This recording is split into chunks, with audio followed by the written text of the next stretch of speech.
बात छत्तीसगढ़ के बजट को लेकर लगातार हम कर रहे हैं। छत्तीसगढ़ का बजट अब से कुछ ही देर में पेश होगा। बड़ी खबर सामने आ रही है और उसका रुख कर लेते हैं। आज छत्तीसगढ़ का वित्त वर्ष 2025-26 का बजट पेश किया जाएगा और कुछ ही देर में वित्त मंत्री ओपी चौधरी बजट पेश करेंगे, सदन के पटल पर बजट रखेंगे।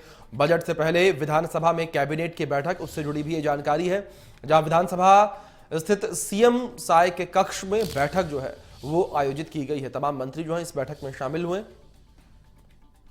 चलिए सीधे आपको अब इस बीच लिए चलते हैं विधानसभा की कार्यवाही में, जहां पर वित्त मंत्री बजट जो है वित्त वर्ष 2025-26 का पेश कर रहे हैं। श्री ओपी चौधरी वित्त मंत्री वित्तीय वर्ष 2025-26 के आय व्यय का उपस्थापन करेंगे। माननीय चौधरी जी।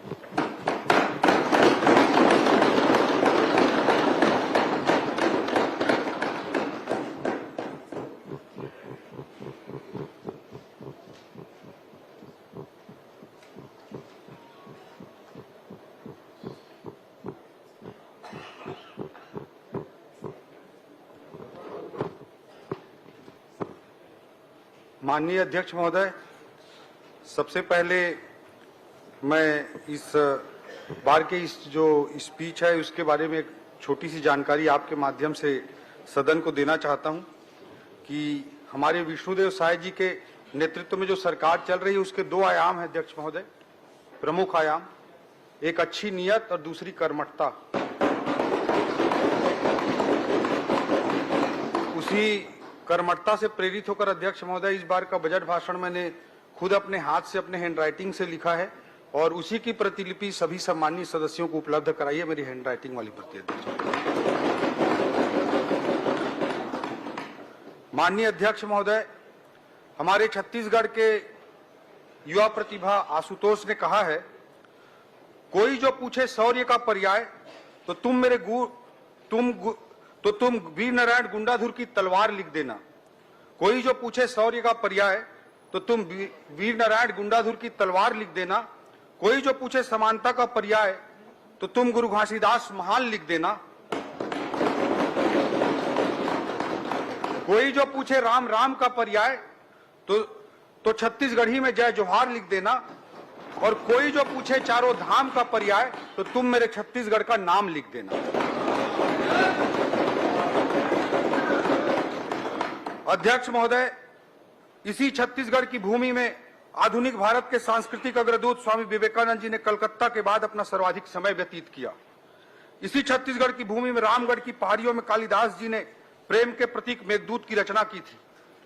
इसी छत्तीसगढ़ की भूमि में मुकुटधर पांडे जी ने छायावाद की पहली कविता लिखी थी और माधवराव सप्रे जी ने हिंदी की पहली कहानी लिखी थी। इसी माटी की माता सबरी ने स्नेह और विश्वास, निश्चल प्रेम ने तीनों लोक के अधिपति श्री राम को जूठे बेर खाने पर परम तृप्ति का अनुभव करा दिया था।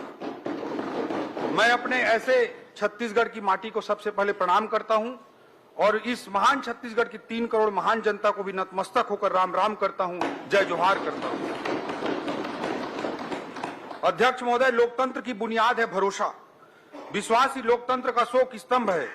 पिछली सरकार ने लोकतंत्र के इसी विश्वास की हत्या की थी, इसी विश्वास को चोट पहुंचाया था।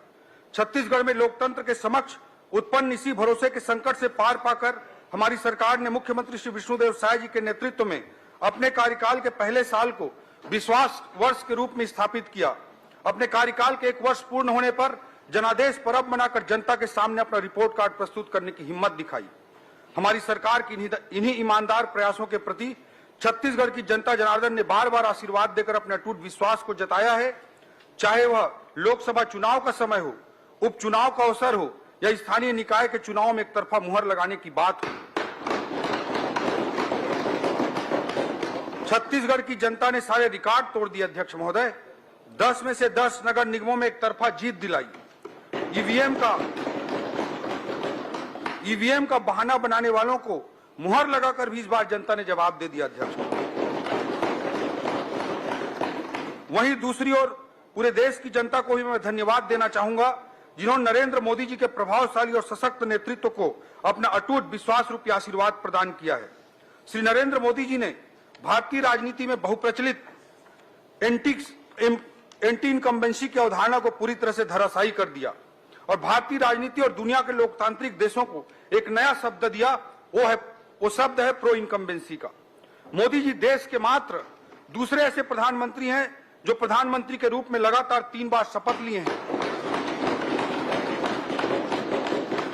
2001 के बाद लगातार 24 वर्षों तक या तो वे राज्य के प्रमुख अर्थात मुख्यमंत्री रहे हैं या राष्ट्र के प्रमुख अर्थात प्रधानमंत्री के पद पर लगातार बने हुए हैं। 24 साल का समय हो गया अध्यक्ष महोदय। इसके अलावा हाल ही में हरियाणा, महाराष्ट्र एवं दिल्ली की सफलताएं मोदी जी के प्रति भारत के विभिन्न क्षेत्रों की जनता द्वारा प्रकट किए गए अटूट विश्वास की कहानी को लगातार दोहरा रहे हैं। इन दोनों इंजनों के बल पर विकसित भारत और विकसित छत्तीसगढ़ के लिए चल रहे विकास की गाड़ी को हाल के स्थानीय चुनावों में छत्तीसगढ़ में तीसरा इंजन मिल गया है और यह गाड़ी अब और तेज गति से दौड़ने को तैयार है। अध्यक्ष महोदय, हमारे छत्तीसगढ़ के जीवन काल की दृष्टि से यह वर्ष अत्यंत महत्वपूर्ण है। हमारा राज्य अपनी रजत जयंती वर्ष मना रहा है। सन 2000 में जन्म के बाद हमारा छत्तीसगढ़ युवावस्था में पहुंच गया है। 25 वर्ष की आयु किसी व्यक्ति, संस्था या राज्य के जीवन काल में सर्वाधिक ऊर्जा का समय होता है। आज हमारे राज्य के लोगों की औसत आयु भी मात्र 24 वर्ष ही है, जो देश के लोगों की औसत आयु 28 वर्ष से भी बहुत कम है। अध्यक्ष महोदय, इन 25 वर्षों में से 15 वर्ष छत्तीसगढ़ ने आपके नेतृत्व में तीव्र प्रगति की और अब हम मुख्यमंत्री श्री विष्णुदेव साय जी के नेतृत्व में प्रदेश को नई ऊंचाइयों तक ले जाने के लिए लगातार काम कर रहे हैं। अध्यक्ष महोदय, इन 25 वर्षों में हमने बहुत कुछ हासिल किया है। हमारे राज्य का जीडीपी वर्ष 2000 में मात्र 21,000 करोड़ रुपया था, अब हम 5 लाख करोड़ की जीडीपी को पार कर चुके हैं। प्रति व्यक्ति आय 10,000 रुपए से बढ़कर 1.5 लाख के पास पहुंच चुका है। विश्वविद्यालयों की संख्या को हमने 4 से बढ़ाकर 25 तक पहुंचाया है। अध्यक्ष महोदय, हमारे राज्य छत्तीसगढ़ का जब गठन हुआ था अभी मुझे याद आता है कि हमारा एक बैचमेट था। हम लोग उसी समय 12वीं कक्षा पास होकर निकले थे और उस मेरे एक बैचमेट दोस्त की पीएमटी में रैंक 100 के अंदर डबल डिजिट में थी, लेकिन उसे एमबीबीएस की सीट तक नहीं मिल पाई थी अध्यक्ष महोदय, क्योंकि उस समय पूरे राज्य में एक ही मेडिकल कॉलेज हुआ करता था। हमारी पार्टी की सरकारों के विशेष प्रयासों से अब मेडिकल कॉलेजों की संख्या 14 तक पहुंच चुकी है। अध्यक्ष राजकीय राजमार्गों और रेल लाइनों की लंबाई को भी हमने इन 25 सालों में डबल किया है। रायपुर में राज्य स्थापना के समय कुल 6 फ्लाइट ही आया करते थे, आज 76 फ्लाइट आते हैं। अध्यक्ष महोदय, उस समय बस्तर सरगुजा में एयरपोर्ट की बात कोई सोच भी नहीं सकता था, लेकिन मोदी जी की उड़ान योजना के कारण यह भी संभव हुआ। प्रदेश में कुल बैंक ब्रांच महज 1500 हुआ करते थे, अब ये बढ़कर 6,500 तक पहुंच गया है। 2 लाख शासकीय कर्मचारियों की संख्या को हमने इन 25 सालों में 4 लाख तक पहुंचाया है। मात्र 5 लाख मीट्रिक टन धान की खरीदी होती थी अध्यक्ष महोदय, जो आज कई गुना बढ़कर 1,50,00,000 मीट्रिक टन के पास पहुंच चुकी है। 7300 मेगावाट बिजली उत्पादन को हम सब ने 18,000 मेगावाट तक पहुंचाने में सफलता पाई है। छत्तीसगढ़ पावर सरप्लस राज्य बना है। सन 2000 में स्थापना के समय हमारी राजधानी रायपुर या पूरे राज्य में एक भी राष्ट्रीय स्तर का संस्थान नहीं था। अध्यक्ष महोदय, आज संभवतः हमारा रायपुर ऐसा एकमात्र राजधानी शहर है जहां आईएम भी है, एम्स भी है, एनआईटी भी है, ट्रिपल आईटी भी है, प्लास्टिक इंजीनियरिंग का इंस्टीट्यूट सीपेड भी है और नेशनल लॉ यूनिवर्सिटी एचएनएलयू भी है। अध्यक्ष महोदय, एक और राष्ट्रीय स्तर का संस्थान आज की इस बजट में और जुड़ने जा रहा है, जिसका जिक्र मैं आगे पंक्तियों में करूंगा। अध्यक्ष महोदय, छत्तीसगढ़ की यह प्रगति गाथा एक ओर मुझे हर्षित करती है, वहीं दूसरी ओर छत्तीसगढ़ के विकास और बेहतर भविष्य की ललक मुझे संतुष्ट होने नहीं देती, बल्कि और ऊर्जा से कार्य करने के लिए प्रेरित करती है। अध्यक्ष महोदय, देश के यशस्वी प्रधानमंत्री श्री नरेंद्र मोदी जी ने कहा है, किसी भी राष्ट्र के जीवन काल में एक पड़ाव आता है जब राष्ट्र अपनी विकास यात्रा में तेजी से प्रगति कर सकता है, और भारत के लिए यह वह समय चल रहा है, अमृत काल चल रहा है, जो भारत के इतिहास का यह कालखंड ऐसा कालखंड है जब देश एक लंबी छलांग लगाने जा रहा है। मोदी जी के इस शब्दों में पुनः कहूं तो यही समय है, सही समय है। माननीय प्रधानमंत्री जी ने देश की स्वतंत्रता के अमृत काल 2047 तक देश को विकसित राष्ट्र बनाने का जो महत्वाकांक्षी लक्ष्य रखा है, उसकी पूर्ति के लिए आवश्यक है कि छत्तीसगढ़ भी राष्ट्र निर्माण की इस पहल में बराबर का योगदान देकर माननीय प्रधानमंत्री जी की परिकल्पना को सार्थक करे। यह हमारे छत्तीसगढ़ के 3 करोड़ जनता के लिए भी उतना ही जरूरी है कि देश की विकास प्रक्रिया में कदम ताल करते हुए हम आगे बढ़ सकें। अध्यक्ष महोदय, हमने अपने राज्य को विकसित राज्य बनाने हेतु छत्तीसगढ़ अंजोर विजन 2047 पथ प्रदर्शक एक दस्तावेज तैयार किया है। यह विजन डॉक्यूमेंट कोई कोरा सपना नहीं है, बल्कि छत्तीसगढ़ के जनता के महत्वाकांक्षाओं, आशाओं और समृद्धि को साकार करने के जीवंत सफर की मार्गदर्शिका है। अध्यक्ष महोदय, यह केवल सरकारी तरीके से बनाया गया कोई सरकारी दस्तावेज मात्र नहीं है। हमने राज्य के सभी वर्गों से विचार विमर्श कर इसको मूर्त रूप प्रदान किया है, क्योंकि हम जानते हैं कि विकसित छत्तीसगढ़ का स्वरूप केवल सरकार तय न करे, बल्कि यह जन भावनाओं से प्रेरित हो, यह हमारी मान्यता है। अध्यक्ष महोदय, हमारे विजन डॉक्यूमेंट में अल्पकालिक, मध्यकालिक और दीर्घकालिक लक्ष्य उनको प्राप्त करने की रणनीति शामिल है। हमारी सरकार प्रत्येक बजट भी विजन डॉक्यूमेंट के अनुरूप ही उठा करके एक एक कदम के रूप में प्रस्तुत करेगी।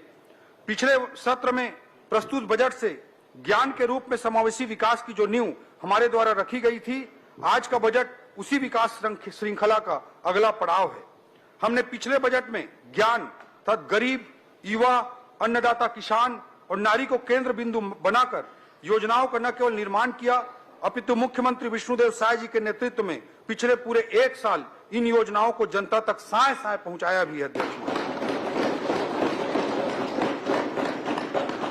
अध्यक्ष महोदय, इस बजट के शुरुआत में मैं ज्ञान अर्थात अंत्योदय या समावेशी विकास को सुनिश्चित करने के लिए आवश्यक रणनीति गति का जिक्र करना चाहूंगा। अध्यक्ष महोदय, पिछले बार हमने ज्ञान को केंद्र बिंदु बनाया था।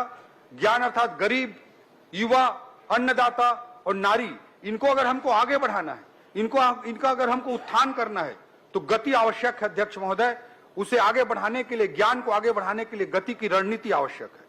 गति में जी का अर्थ है गुड गवर्नेंस, ए का अर्थ है एक्सीलरेटिंग इंफ्रास्ट्रक्चर, टी का अर्थ है टेक्नोलॉजी और आई का अर्थ है इंडस्ट्रियल ग्रोथ। अध्यक्ष महोदय, गति न केवल ज्ञान के कल्याण के लिए अनिवार्य है, बल्कि हमारे 2030 तक के मध्यकालिक लक्ष्य और 2047 तक के विकसित छत्तीसगढ़ के दीर्घकालिक लक्ष्य को भी प्राप्त करने के लिए जरूरी है। मैं गति के इन्हीं 4 बिंदुओं का इस बजट की दृष्टिकोण से उल्लेख करना चाहूंगा, वर्णन करना चाहूंगा। अध्यक्ष महोदय, सुशासन से तीव्र आर्थिक विकास को पिछले बजट में मैंने 10 आधारभूत रणनीतिक स्तंभों के रूप में रखा था। माननीय श्री विष्णुदेव साय जी के नेतृत्व में हमने सुशासन एवं अभिसरण विभाग का गठन किया है, ताकि हम प्रधानमंत्री जी के सुशासन के सूत्र वाक्य मैक्सिमम गवर्नेंस, मिनिमम गवर्नमेंट की ओर अग्रसर हो सके। एक नए विभाग के रूप में इसे स्थापित करने वाला छत्तीसगढ़ संभवतः देश का पहला राज्य है। अध्यक्ष महोदय, लाल फीताशाही को खत्म करने के लिए हम ई ऑफिस प्रणाली अपना रहे हैं, ताकि ऑनलाइन तरीके से समय पर फाइलों का निपटारा हो, विलंब की जिम्मेदारी तय हो, भ्रष्टाचार की आशंका को भी कम किया जा सके।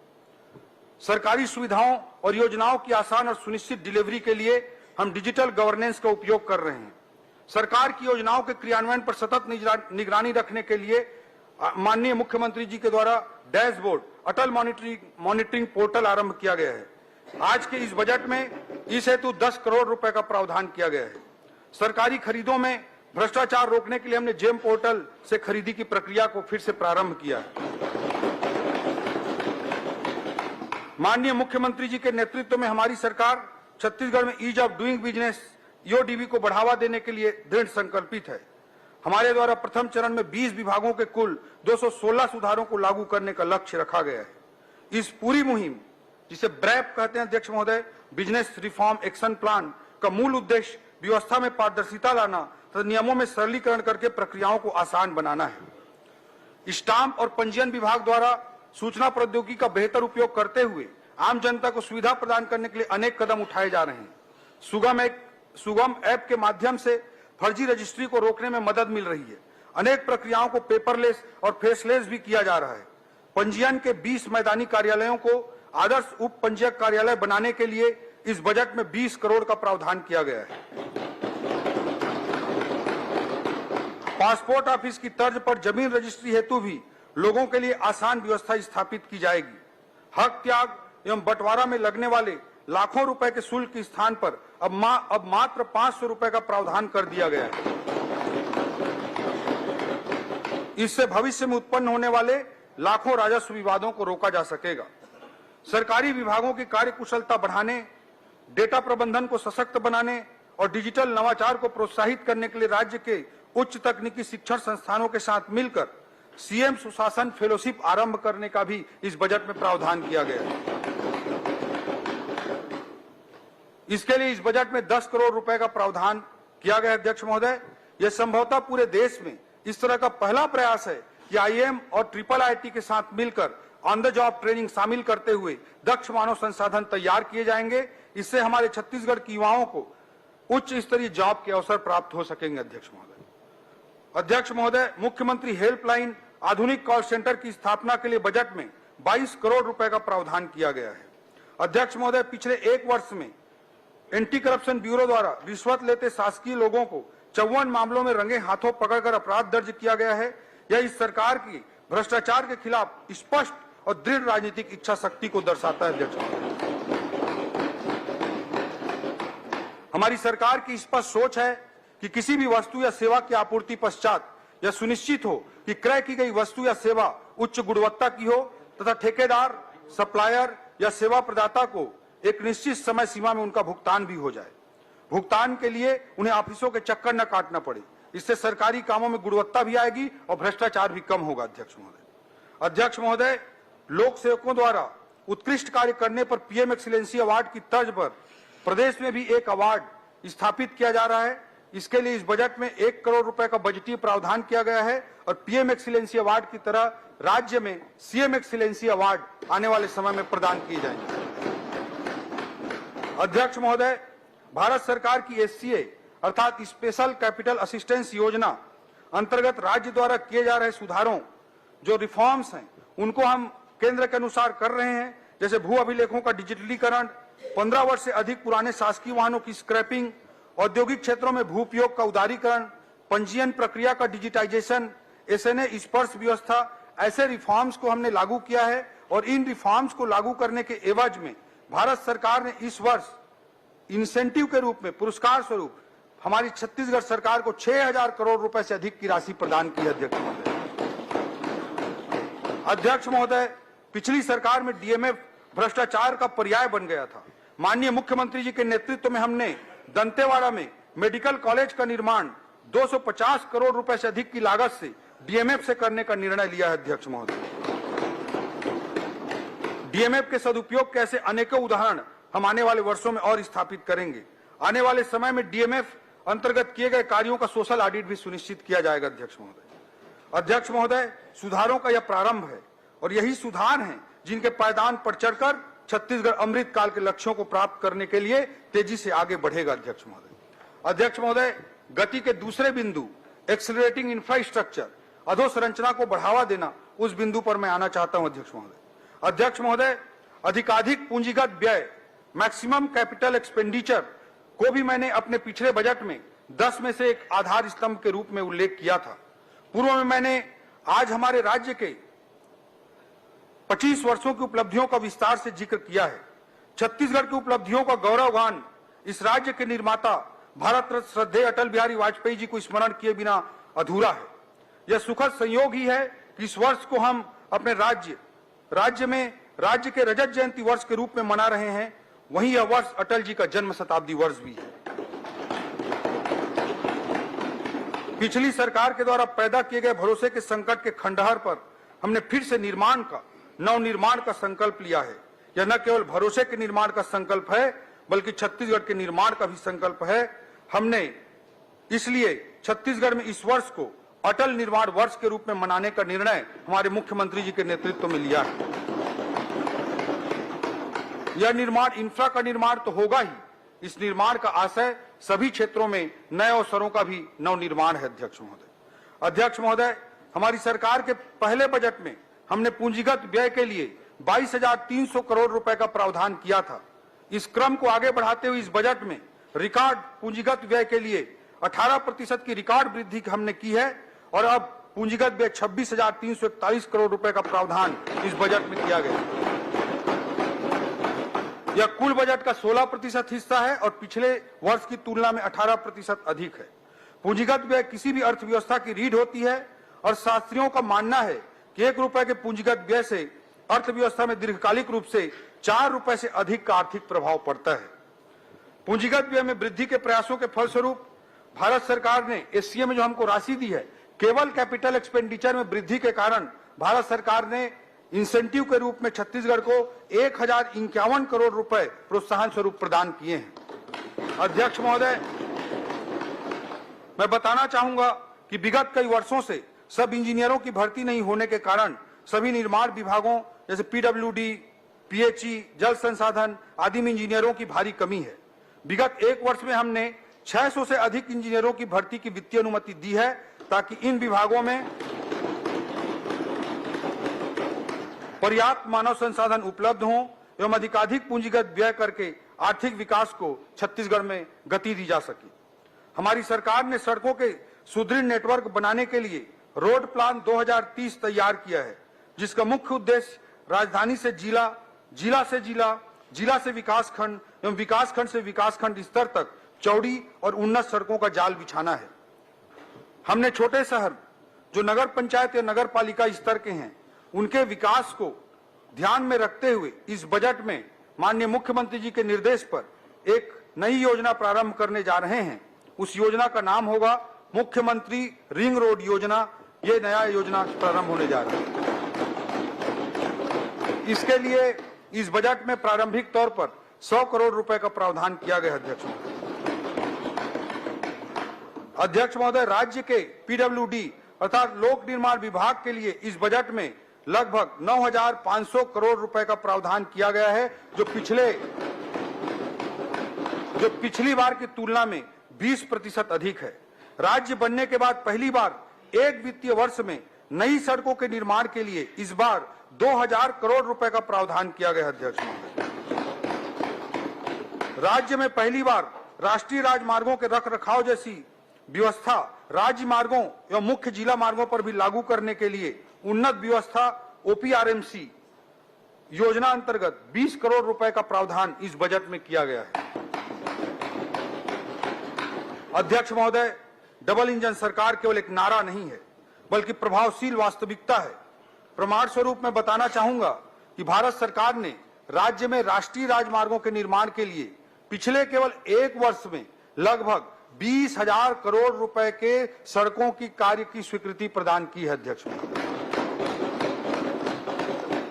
राज्य के ग्रामीण क्षेत्रों में पक्की 12 सड़कों के निर्माण के लिए पीएमजीएसवाई अंतर्गत 845 करोड़, विशेष पिछड़ी जनजाति वाले बसाहटों को पक्की सड़क से जोड़ने के लिए प्रधानमंत्री जनमन योजना अंतर्गत 500 करोड़ तथा मुख्यमंत्री ग्राम सड़क योजना एमएमजीएसवाई अंतर्गत 119 करोड़ रुपए का प्रावधान किया गया। अध्यक्ष,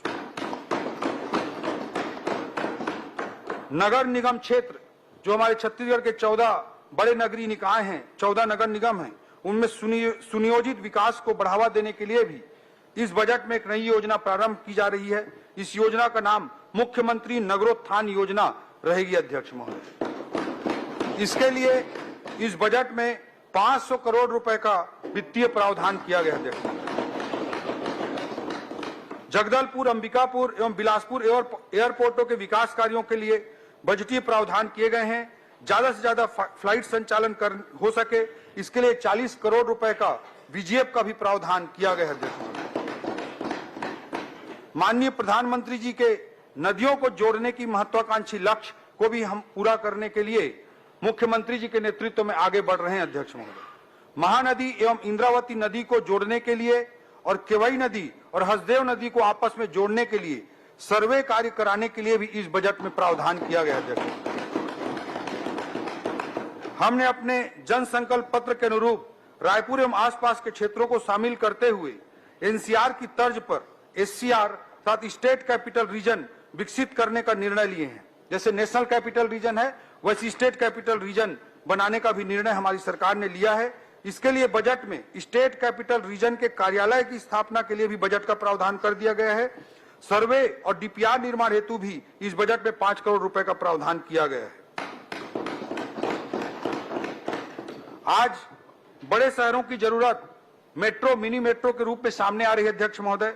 इस बात को ध्यान में रखते हुए, भविष्य की जरूरतों को ध्यान में रखते हुए रायपुर से दुर्ग तक मेट्रो रेल सुविधा के सर्वे का कार्य भी इस बजट में प्रावधानित है। 5 करोड़ रुपए का प्रावधान किया जाए। रायपुर शहर में कैनाल रोड फेज 3 का निर्माण, पंडरी से मोआ फ्लाईओवर ब्रिज का निर्माण, एक्सप्रेसवे फेज 2 का निर्माण, कटघोरा से दीपका 4 लेन सड़क का निर्माण, रायगढ़ से महापल्ली 4 लेन सड़क का निर्माण, अंबिकापुर अंबेडकर चौक से वाराणसी मार्ग 4 लेन सड़क का निर्माण, ऐसे अनेकों कार्यों को इस बार प्रमुखता से इस बजट में अधोसंरचनात्मक कार्यों को जोड़ा गया है। पेयजल व्यवस्था हेतु भी जल जीवन मिशन योजना अंतर्गत 4,500 करोड़ रुपए का बजटीय प्रावधान इस बार किया गया है। गति के तीसरे बिंदु टी अर्थात टेक्नोलॉजी पर मैं अब चर्चा करना चाहूंगा अध्यक्ष महोदय। अध्यक्ष महोदय, औद्योगिक क्रांति से लेकर डिजिटल युग तक तकनीकी प्रगति ने पूरी दुनिया में लगातार आर्थिक विकास को गति प्रदान की है। आज दुनिया चौथी औद्योगिक क्रांति के मुहाने पर खड़ी है, जहां AI, artificial intelligence, blockchain, IoT and renewable energy प्रौद्योगिकियां केवल उपकरण ही नहीं हैं, बल्कि ये परिवर्तनकारी शक्तियां हैं। नवाचार उद्योगों को नए सिरे से परिभाषित कर रहे हैं। टेक्नोलॉजी किसी भी आधुनिक अर्थव्यवस्था का आज की तारीख में प्रवेश द्वार बन चुका है अध्यक्ष महोदय। अध्यक्ष महोदय, मोबाइल कनेक्टिविटी तकनीकी क्रांति का सूत्रधार है, या फिर कहूं तो यह आज के आधुनिक युग का वाहक है। किंतु प्रदेश के ऐसे सुदूर अंचल हैं जहां आज भी दूरसंचार की क्रांति से ये अंचल वंचित हैं। इस कमी को दूर करने के लिए मुख्यमंत्री जी के निर्देश पर एक नई योजना का इस बजट में प्रावधान किया गया अध्यक्ष महोदय। इस योजना का नाम होगा मुख्यमंत्री मोबाइल टावर योजना। इसका प्रथम चरण इस बजट में प्रावधान प्रथम चरण का किया गया है। इससे जो मोबाइल कनेक्टिविटी नहीं हो रही है, ऐसे गांवों को मोबाइल कनेक्टिविटी से जोड़ने का काम वीजीएफ के माध्यम से किया जाएगा। जिससे ऐसे क्षेत्रों में टेलीकॉम सेवा प्रदाताओं को मोबाइल टावर लगाने के लिए वीजीएफ के माध्यम से प्रोत्साहित करेंगे। इसके लिए इस बजट में प्रावधान किया गया अध्यक्ष महोदय। अध्यक्ष महोदय, स्टेट डेटा सेंटर की स्थापना के लिए 40 करोड़, स्वान के संचालन के लिए 18 करोड़, डिजिटल गवर्नेंस के लिए 9 करोड़ का भी प्रावधान किया गया है। आईटी के माध्यम से न्यायिक व्यवस्था को सुदृढ़ करने के लिए न्यायालयों के कंप्यूटरीकरण के लिए 37 करोड़ का प्रावधान किया गया है। डिजिटल क्रॉप सर्वे के लिए 40 करोड़ का प्रावधान किया गया है। ई धरती योजना के अंतर्गत भू अभिलेखों के डिजिटलीकरण के लिए 48 करोड़ रुपए का प्रावधान किया गया है। वित्तीय टेक्नोलॉजी आधारित वित्तीय प्रबंधन के लिए इफमिस की व्यवस्था को लागू करने के लिए 45 करोड़ और आबकारी विभाग में centralised command and control system को स्थापित करने के लिए 3 करोड़ रुपए का प्रावधान किया गया है। जिला स्तर पर तकनीक का प्रयोग करते हुए जीडीपी का मूल्यांकन करने के लिए स्टैटिस्टिकल एनालिसिस सिस्टम की स्थापना हेतु 7 करोड़ रुपए का प्रावधान किया गया है। यह दुर्भाग्यजनक है अध्यक्ष महोदय कि अब तक जिलों का पृथक से जीडीपी की गणना नहीं की जाती थी। अब विभिन्न जिलों के जीडीपी की गणना की जा सकेगी एवं जिलावार विकास रणनीति भारत सरकार की तरह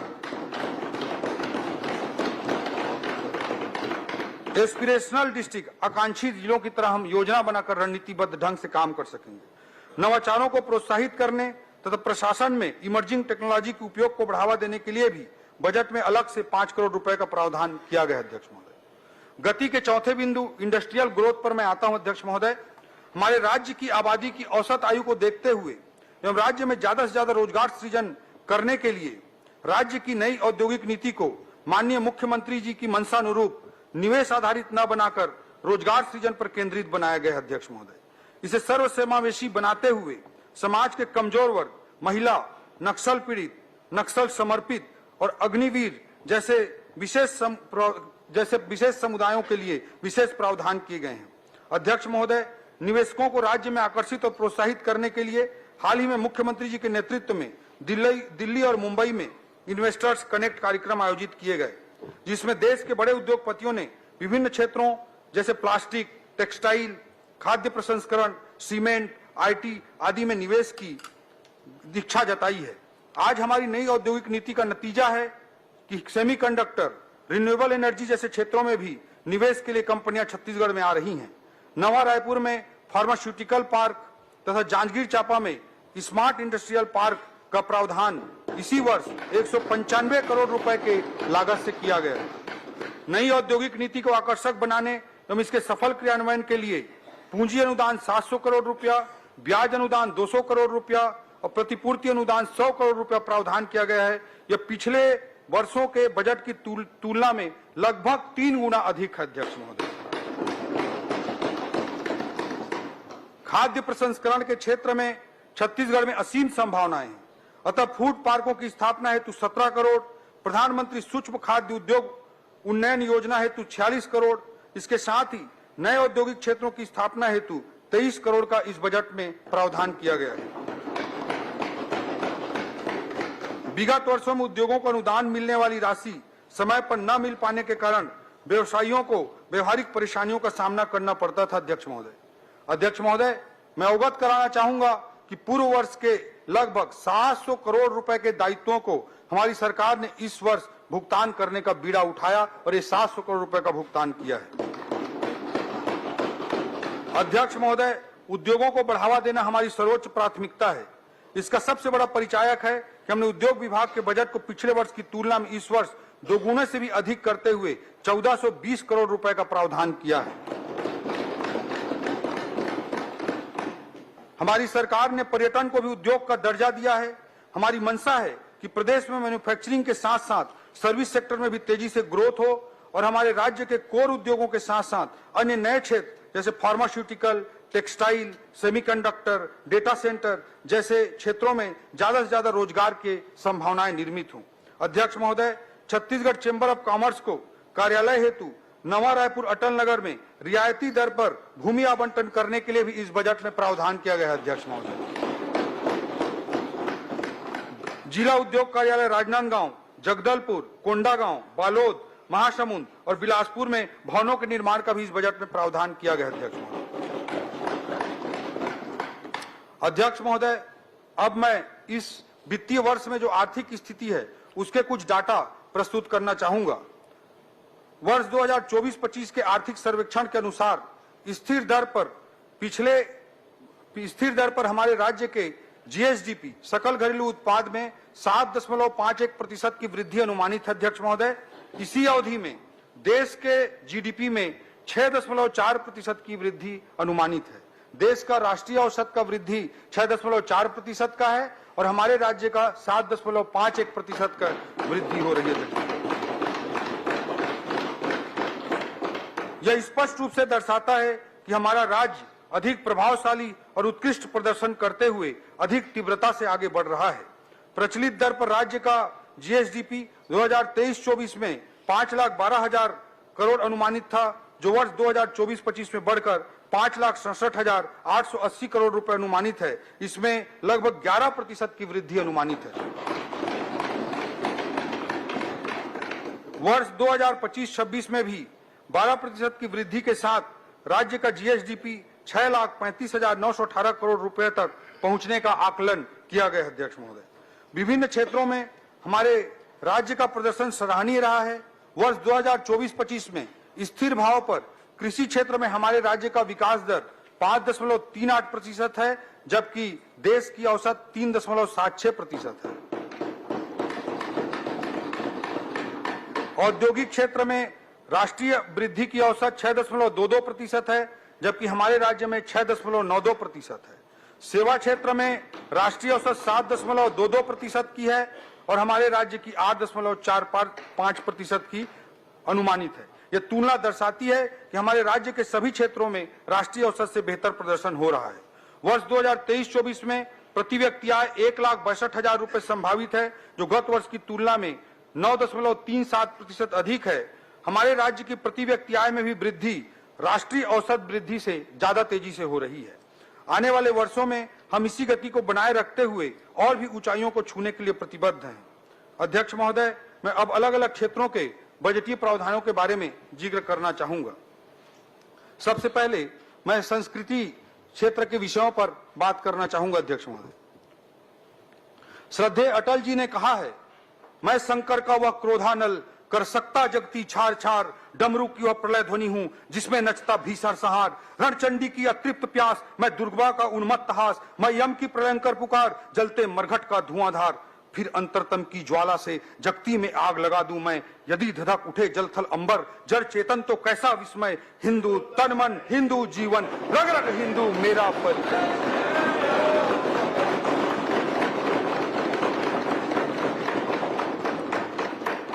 अध्यक्ष महोदय, हिंदू किसी मजहब का नाम नहीं है। माननीय सर्वोच्च न्यायालय ने भी कहा है कि एक जीवन पद्धति का नाम है, जीने का एक तरीका है। सर्वे भवन्तु सुखिना का भाव ही हिंदुत्व है और हमें गर्व है इस महान सोच पर, हमें गर्व है इस जीवन पद्धति पर जो हमेशा दुनिया को जीना सिखाते आई।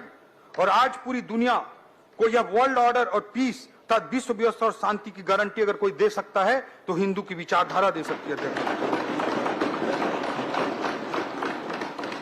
अध्यक्ष महोदय, दीनदयाल उपाध्याय जी का सांस्कृतिक राष्ट्रवाद इस हिंदुत्व का अनिवार्य हिस्सा है। सांस्कृतिक राष्ट्रवाद भी कोई अमूर्त अवधारणा नहीं है अध्यक्ष महोदय, इसका सीधा अर्थ इतना ही है कि राष्ट्र का आधार संस्कृति होता है। पश्चिम केवल राज्य को परिभाषित करता है अध्यक्ष महोदय, जीवंत राष्ट्र की परिकल्पना कभी पश्चिम की डिक्शनरी में नहीं हो सकती है। पश्चिम कहता है कि राज्य के 4 अंग होते हैं, जनसंख्या, क्षेत्रफल, सरकार और संप्रभुता।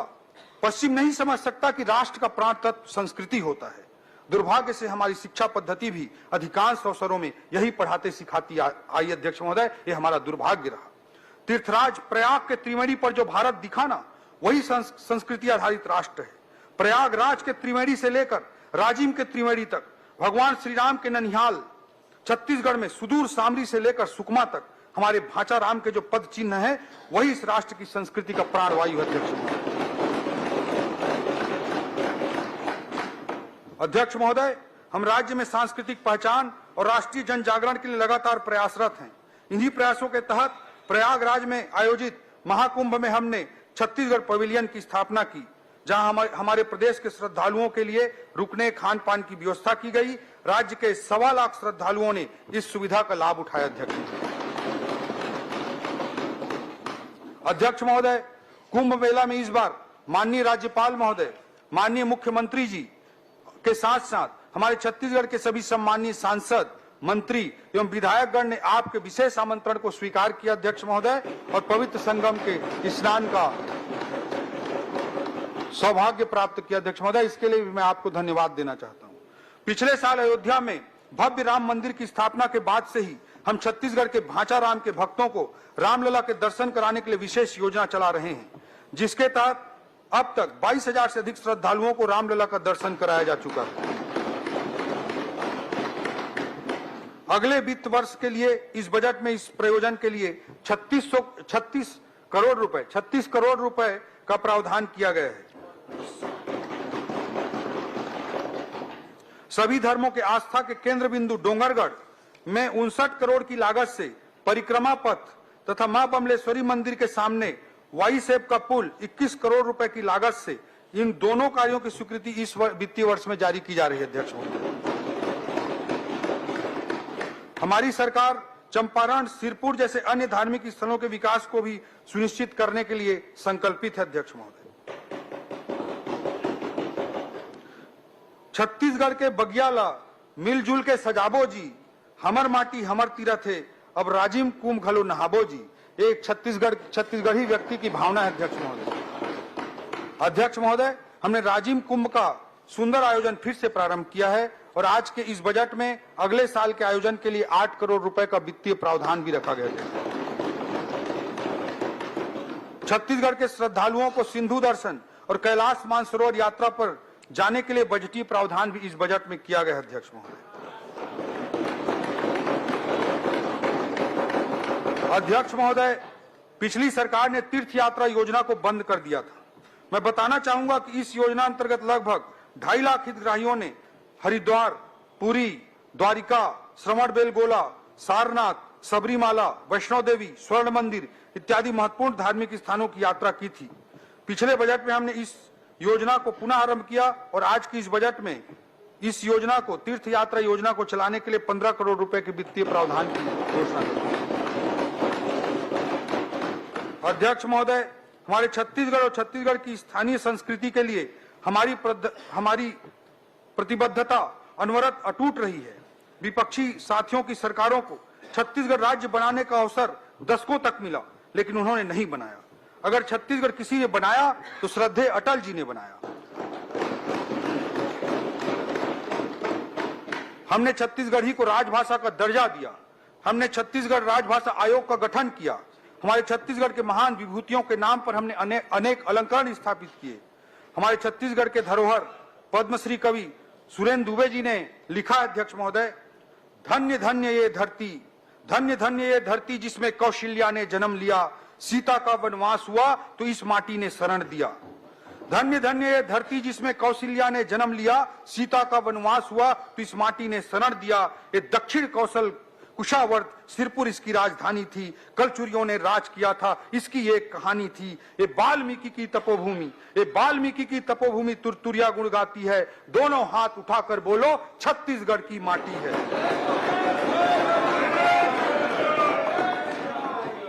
अध्यक्ष महोदय, हमारी सरकार स्थानीय आदिवासी संस्कृति को संजोकर रखने के लिए विशेष संग्रहालय की स्थापना कर रही है, जिसमें राज्य के जनजातीय समुदायों की सांस्कृतिक विविधता के आर्टिफैक्ट्स को 14 गैलरियों में संजोया जाएगा।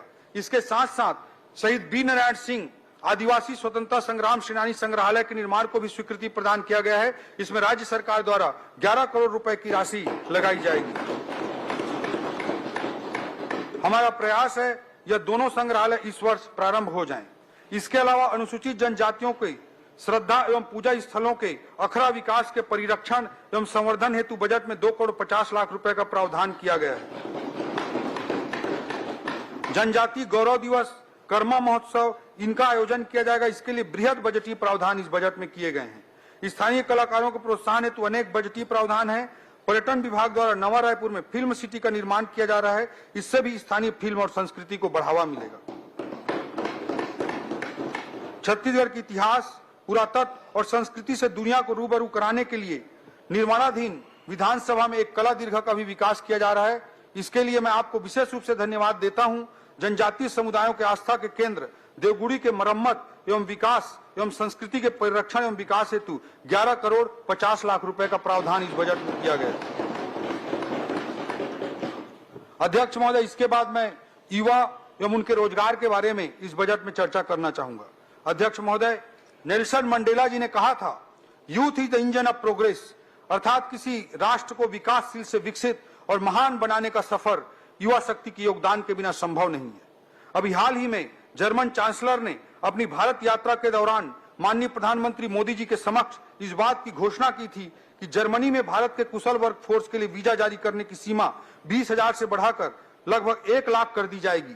विश्व पटल पर भारत की उभरती युवा शक्ति का सबसे बड़ा प्रमाण है। अध्यक्ष महोदय, विकसित देशों की आबादी तेजी से बूढ़ी हो रही है। आज जापान की औसत आयु 50 वर्ष, जर्मनी की औसत आयु 47 वर्ष, चीन की औसत आयु 40 वर्ष, अमेरिका की औसत आयु 39 वर्ष है। वहीं दूसरी ओर भारत की औसत आयु मात्र 28 वर्ष है। और अगर मैं छत्तीसगढ़ के औसत आयु की बात करूं तो अब देश की औसत आयु 28 वर्ष से भी कम 24 वर्ष ही है। डेमोग्राफिक डिविडेंड प्राप्त करने का हमारे राज्य के लिए सबसे अनुकूल समय है। अध्यक्ष महोदय, जैसा कि मैंने पूर्व में बताया कि हमने अपने औद्योगिक नीति को निवेश आधारित न बनाकर रोजगार सृजन पर आधारित बनाया है। जो छूट दी जाएगी, जो सब्सिडी दी जाएगी, उसका आधार निवेश की सीमा नहीं होगी, बल्कि अधिकाधिक रोजगार सृजन के क्राइटेरिया पर यह छूट और सब्सिडी प्रदान की जाएगी। तो सही मायने में हमारे सरकार के राज्य की युवा शक्ति के प्रति आस्था का, हमारी सोच का प्रतीक है। युवाओं के प्रासंगिक कौशल विकास के लिए मुख्यमंत्री कौशल विकास योजना अंतर्गत 26 करोड़ रुपए का बजटीय प्रावधान इस बजट में किया गया है। अध्यक्ष महोदय, पिछले 25 सालों में रायपुर में निर्मित हुए राष्ट्रीय संस्थानों का मैंने जिक्र किया। एक नए राष्ट्रीय संस्थान की स्थापना की घोषणा इस बजट में और की जा रही है, जो रायपुर के और पूरे छत्तीसगढ़ के माथे पर एक और तिलक होगा। हमारा छत्तीसगढ़ कला कौशल जैसे बेल मेटल आर्ट, कोसा, टेराकोटा, बैम्बू आर्ट इत्यादि से परिपूर्ण है, किंतु आज आधुनिकता के दौर में इन्हें प्रासंगिक बनाना है। हमारे द्वारा नवा रायपुर में NIFT, national institute of fashion technology की स्थापना का निर्णय लिया गया है, जिससे इन कलाकृतियों को नया आधुनिक तरीके से वैश्विक बाजार में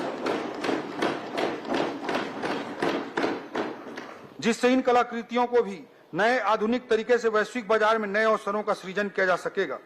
इससे हमारी युवाओं को उभरते अर्थव्यवस्था के अनुरूप गुणवत्तापूर्ण रोजगार के अवसर प्राप्त होंगे। निफ्ट के स्थापना के लिए इस बजट में 50 करोड़ रुपए का प्रावधान किया गया है। अध्यक्ष महोदय, राज्य, राष्ट्रीय और अंतर्राष्ट्रीय स्तर पर अर्थव्यवस्था में नित्य नए अवसर सृजित हो रहे हैं और नर्सिंग एक ऐसा ही क्षेत्र है। कोई युवा बहन अगर नर्सिंग का कोर्स कर लेती है तो उसे आसानी से रोजगार मिल सकता है। रोजगार की असीम संभावनाएं हैं। देश की आजादी के बाद से लेकर आज तक हमारे छत्तीसगढ़ में आज तक कुल 8 शासकीय नर्सिंग कॉलेज स्थापित हुए थे। नर्सिंग क्षेत्र की संभावनाओं को ध्यान में रखते हुए हमारे मुख्यमंत्री जी के निर्देश पर इस बार इसी बजट में 12 अतिरिक्त नर्सिंग कॉलेज की स्थापना का निर्णय लिया गया है।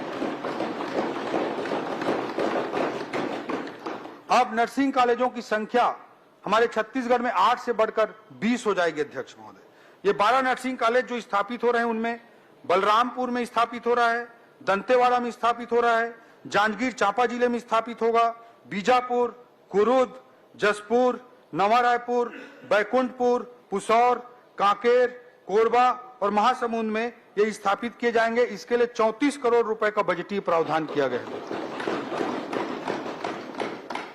ऐसा ही क्षेत्र फिजियोथेरेपी का क्षेत्र भी नया क्षेत्र के रूप में उभर रहा है। अध्यक्ष महोदय, छत्तीसगढ़ राज्य की स्थापना या हम कहें आजादी के बाद से आज तक छत्तीसगढ़ में सरकारी केवल एक फिजियोथेरेपी कॉलेज स्थापित है। इस बजट में एक साथ 6 नए फिजियोथेरेपी कॉलेज की स्थापना का निर्णय आदरणीय मुख्यमंत्री जी के निर्देश पर हमने लिया है। ये 6 फिजियोथेरेपी कॉलेज स्थापित किए जाएंगे बिलासपुर में, दुर्ग में, जगदलपुर में, जसपुर में, रायगढ़ में और मनेन्द्रगढ़ में। अध्यक्ष महोदय, इस योजना के क्रियान्वयन के लिए 6 करोड़ रुपए का बजटीय प्रावधान किया गया। अध्यक्ष महोदय, प्रदेश के औद्योगिक प्रशिक्षण संस्थान, ITI एवं पॉलिटेक्निक कॉलेजों के कोर्स उनकी वर्तमान जरूरतों के अनुरूप नहीं बन पाए हैं। रोजगार उन्मुखी प्रशिक्षण प्रदान करने के लिए इन संस्थानों के अपग्रेडेशन की आवश्यकता है। इसके लिए इस बजट में ITI और पॉलिटेक्निक कॉलेजों को वर्तमान जरूरतों के अनुरूप बनाने के लिए 100 करोड़ रुपए का प्रावधान किया गया है। कुस्तुरा तहसील दुलदुला जिला जसपुर में नई ITI के लिए बजटीय प्रावधान किया गया है।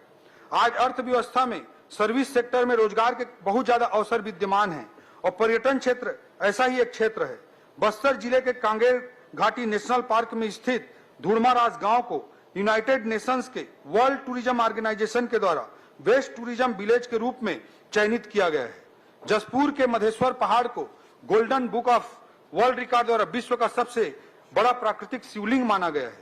इन उपलब्धियों से प्रेरित होकर एवं रोजगार की असीम संभावनाओं को देखते हुए मुख्यमंत्री जी के निर्देश पर इस बजट में होम स्टे पॉलिसी के लिए भी बजटीय प्रावधान किया गया है, जिसका विशेष फोकस बस्तर और सरगुजा क्षेत्र होगा। इसके लिए बजट में 5 करोड़ रुपए का प्रावधान किया गया है। इस पॉलिसी का विशेष फोकस बस्तर और सरगुजा क्षेत्र होगा। अध्यक्ष महोदय, SSIP student startup innovation policy के तहत छत्तीसगढ़ की युवाओं की रचनात्मकता, नवाचार और उद्यमिता को सशक्त बनाने एवं सतत विकास को बढ़ावा देने के लिए 5 करोड़ रुपए का बजटीय प्रावधान किया गया है।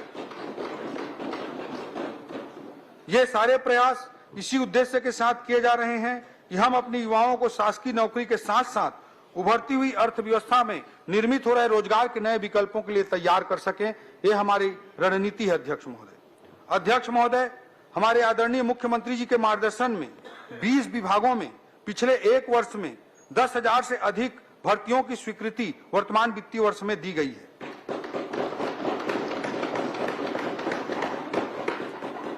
आने वाले वित्तीय वर्ष में भी माननीय मुख्यमंत्री जी के मार्गदर्शन में भर्ती हेतु पदों की स्वीकृति की प्रक्रिया को और तेज गति प्रदान की जाएगी। मुख्यमंत्री जी के मार्गदर्शन में स्कूलों के शिक्षकों एवं कॉलेजों के शैक्षणिक पदों की भर्ती के प्रथम चरण की स्वीकृति भी इस वित्तीय वर्ष में प्रदान की जाएगी। अध्यक्ष महोदय, खेल प्रोत्साहन। अध्यक्ष महोदय, हमारी सरकार पूरे प्रदेश में खेल प्रोत्साहन के लिए छत्तीसगढ़ क्रीड़ा प्रोत्साहन योजना लेकर आई है। अनेक प्रावधानों में से विशेष रूप से मैं उल्लेख करना चाहूंगा कि सरगुजा एवं दुर्ग संभाग में संभाग स्तरीय बहुउद्देशीय स्टेडियम निर्माण का प्रावधान 10 करोड़ रुपए का प्रावधान इस बजट में किया गया है। सारंगगढ़ बिलाईगढ़ जिला, सूरजपुर जिला, मनेन्द्रगढ़ चिरमिरी भरतपुर जिला, मुंगेली जिला, सक्ती जिला, गरियाबंद जिला, महासमुंद जिला, बेमेतरा, कांकेर एवं बिलासपुर जिले में बहुउद्देशीय स्टेडियम निर्माण हेतु 15 करोड़ रुपए का बजटीय प्रावधान किया गया है। कुरुद, धमतरी और बलौदा बाजार के सुहेला में इंडोर हॉल निर्माण का भी बजट में 5 करोड़ रुपए का प्रावधान किया गया है। जसपुर में फुटबॉल स्टेडियम, बैडमिंटन कोर्ट और मिनी स्टेडियम तथा इंडोर हॉल निर्माण हेतु 5 करोड़ रुपए के भी प्रावधान किए गए हैं। ऐसे अनेक खेल को बढ़ावा देने के लिए बजटीय प्रावधान इस बजट में शामिल है। अध्यक्ष महोदय, नगरीय विकास की दृष्टि से मैं बताना चाहूंगा कि किसी भी अर्थव्यवस्था की उत्तरोत्तर वृद्धि में नगरीय विकास उत्प्रेरक का कार्य करता है। आर्थिक विकास के साथ शहरों में आबादी का दबाव बढ़ता जाएगा। हमारे शहरों का सुनियोजित और सर्वांगीण विकास हो, इसके लिए अनेक बजटीय प्रावधान इस बजट में किए गए हैं। मैंने मुख्यमंत्री नगरोत्थान योजना, उसके अंतर्गत 500 करोड़ रुपए के बजट प्रावधान का पहले ही जिक्र किया। नगरीय निकाय में अधोसंरचना विकास के लिए इस वर्ष 750 करोड़ रुपए का प्रावधान किया गया है। स्वच्छ पेयजल की व्यवस्था को शहरी क्षेत्रों में दुरुस्त करने के लिए अमृत मिशन अंतर्गत 744 करोड़ रुपए बजट का प्रावधान किया गया है और सबके लिए आवास योजना के अंतर्गत 875 करोड़ रुपए बजट का प्रावधान किया गया है। महोदय, सदन को यह अवगत कराते हुए मैं अंतःकरण से बहुत प्रसन्न हो रहा हूं कि हमारी सरकार ने एक नई योजना, मुख्यमंत्री गृह प्रवेश सम्मान योजना प्रारंभ करने का निर्णय लिया है। इसके तहत लाभार्थियों को सही समय पर आवास निर्माण कर गृह प्रवेश के उत्सव पर अतिरिक्त प्रोत्साहन राशि देने का निर्णय लिया गया है तथा इसके लिए इस बजट में 100 करोड़ रुपए का प्रावधान किया गया है। अध्यक्ष महोदय, रायपुर का नालंदा परिसर, उसकी सफल कहानी सर्वविदित है और युवाओं के बीच इसकी मांग को देखते हुए हमने 17 नए नगरीय निकायों में 17 नए प्रावधानों के तहत नगरीय निकायों में नालंदा परिसर विकसित करने का निर्णय लिया। इसके लिए बजट में 100 करोड़ रुपए का बजटीय प्रावधान किया गया। नवीन फायर स्टेशन निर्माण एवं क्षमता वृद्धि के लिए 44 करोड़ रुपए का बजट रखा गया। अध्यक्ष महोदय, छत्तीसगढ़ के विकास का हृदय यदि इसका शहरी क्षेत्र है तो इस विकास की धमनियां इसके गांवों से होकर गुजरती हैं। शहर एवं ग्रामीण विकास दोनों एक दूसरे के पूरक हैं। एक को हासिल किए बिना दूसरे की परिकल्पना नहीं की जा सकती। ग्रामीण विकास की दृष्टि से इस बजट में अनेक प्रावधान किए गए हैं, जिसमें से मैं कुछ का जिक्र करना चाहूंगा। ऐसे कई ग्रामीण मार्ग हैं जो आज भी बरसात में पुल के अभाव में कट जाते हैं। ऐसे पुलों के निर्माण के लिए 30 करोड़ रुपए का बजटीय प्रावधान किया गया है। गांव के अंदर मुख्यमंत्री ग्राम गौरव पथ योजना हेतु 100 करोड़ रुपए का प्रावधान किया गया है। ग्राम पंचायतों में छोटे अधोसंरचनाओं के निर्माण के लिए समग्र विकास योजना अंतर्गत 200 करोड़ रुपए का प्रावधान किया गया है। महतारी सदन निर्माण हेतु 50 करोड़ रुपए का प्रावधान किया गया है। राज्य की ग्राम पंचायतों में यूपीआई पेमेंट व्यवस्था को लागू करने के लिए 5 करोड़ रुपए का वित्तीय प्रावधान किया गया है। अध्यक्ष महोदय, पूर्ववर्ती सरकार को गरीबों की चिंता नहीं थी, उसका प्रमाण है कि राज्य सरकार द्वारा प्रधानमंत्री आवास योजना के लिए दिए जाने वाले राज्यांश को देने से मना कर दिया गया था, जिससे मेरे 18 लाख गरीब भाई बहन पक्के आवास से वंचित रह गए थे। किसी भी व्यक्ति के लिए मकान का महत्व क्या होता है, इसे किसी ने शब्दों में बयां किया है। कितना खौफ होता है शाम के अंधेरे में, कितना खौफ होता है शाम के अंधेरे में, पूछ उन परिंदों से जिनके घर नहीं होते।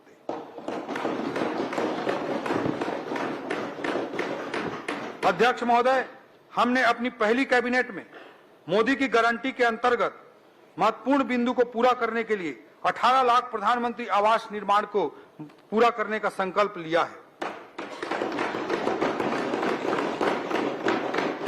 इस वर्ष हमारे द्वारा प्रधानमंत्री आवास योजना ग्रामीण के लिए 8,500 करोड़ रुपए का वित्तीय प्रावधान किया गया है। विशेष पिछड़ी जनजाति समूहों पीवीटीजीज के आवास निर्माण के लिए विशेष प्रावधान करते हुए 300 करोड़ रुपए की व्यवस्था की गई है। महोदय, यह बताते हुए मुझे हर्ष हो रहा है कि प्रधानमंत्री आवास के क्राइटेरिया में और सरलीकरण अब होने जा रहा है। जिसके पास 2 पहिया वाहन है, जिसके पास 2.5 एकड़ तक सिंचित जमीन है, 5 एकड़ तक असिंचित भूमि है या जिनकी आय 15,000 रुपए प्रति माह है, उनको भी अब प्रधानमंत्री आवास योजना ग्रामीण का लाभ मिलेगा।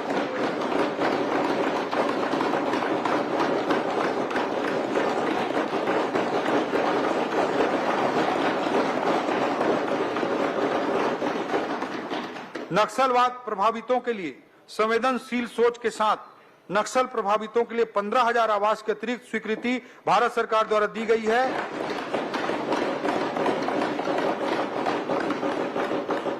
जो डबल इंजन सरकार का परिचायक है। प्रधानमंत्री श्री मोदी जी की प्रेरणा से राज्य में स्वच्छ भारत मिशन के गांवों में अत्यंत सराहनीय कार्य हुआ है। अतः इसी गति को बनाए रखने के लिए इस वर्ष हमने 200 करोड़ रुपए का बजटीय प्रावधान किया है। नवा रायपुर अटल नगर।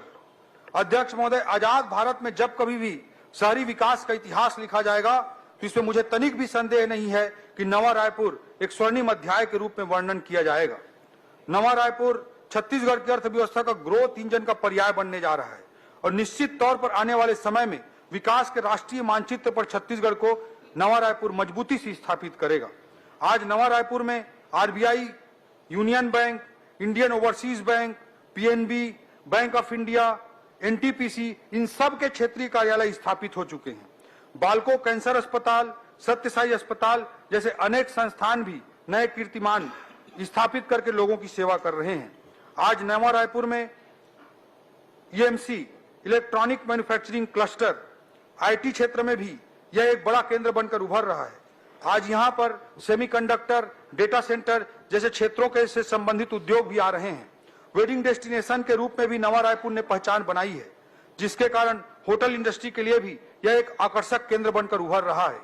नवा रायपुर में राष्ट्रीय एवं अंतर्राष्ट्रीय स्तर की मेडिकल सुविधा प्रदान करने के लिए 100 एकड़ में मेडिसिटी विकसित करने की योजना बनाई गई है। इसके अलावा लगभग 100 एकड़ क्षेत्र में नवा रायपुर में एजुसिटी विकसित करने के लिए भी बजटीय प्रावधान किया गया है। नवा रायपुर के गोल्फ कोर्स में नेशनल गोल्फ टूर्नामेंट का आयोजन भी हाल ही में संपन्न हो पाया। यहां पर देश का तीसरा सबसे बड़ा इंटरनेशनल क्रिकेट स्टेडियम हमारे द्वारा बनाया गया है। नवा रायपुर के बढ़ते विकास को देखते हुए integrated command and control centre ICCC के उन्नयन, संचालन एवं संधारण हेतु इस बजट में 40 करोड़ रुपए का प्रावधान किया गया है। विकसित भारत का आइकॉनिक डेस्टिनेशन निर्माण के लिए 20 करोड़ रुपए का इस बजट में प्रावधान किया गया है। नवा रायपुर में ई बस सेवाओं के लिए 10 करोड़, सीवरेज ट्रीटमेंट प्लांट के लिए 20 करोड़, साइंस सिटी की स्थापना के लिए 37 करोड़ और नई लाइब्रेरी बनाने के लिए 20 करोड़ रुपए का प्रावधान किया गया है। Plug and play office space विकसित किए जाने के लिए 156 करोड़ की लागत से कॉमर्शियल ऑफिस कॉम्प्लेक्स के निर्माण हेतु प्रावधान है। हमने सीबीडी अर्थात कॉमर्शियल टावर में 2000 आईटी रोजगार प्रदान करने के लिए टेली परफॉर्मेंस, स्क्वायर बिजनेस और सीएसएम जैसी कंपनियों के साथ एमओयू कर लिया है। इस वर्ष में ही 700 से अधिक लोगों को रोजगार ऑलरेडी मिल चुका है। नवा रायपुर में बसाने की दृष्टिकोण से, लोगों की सुविधा की दृष्टिकोण से एसडीएम कार्यालय और नवीन तहसील कार्यालय के लिए भी इस बजट में प्रावधान किया गया है। महिला एवं बाल विकास। अध्यक्ष महोदय, किसी भी समाज के समृद्ध होने की परिकल्पना तब तक नहीं की जा सकती है जब तक उस समाज में एक आदर्श संस्कृति का निर्माण न हो, और एक समृद्ध संस्कृति के निर्माण की बुनियाद उस समाज में नारी के सम्मान पर टिकी रहती है। हमारे आर्थिक विकास का आधार महिला सशक्तिकरण, नारी उत्थान तथा नारी का राज्य की जीडीपी में योगदान रहा है और रहेगा।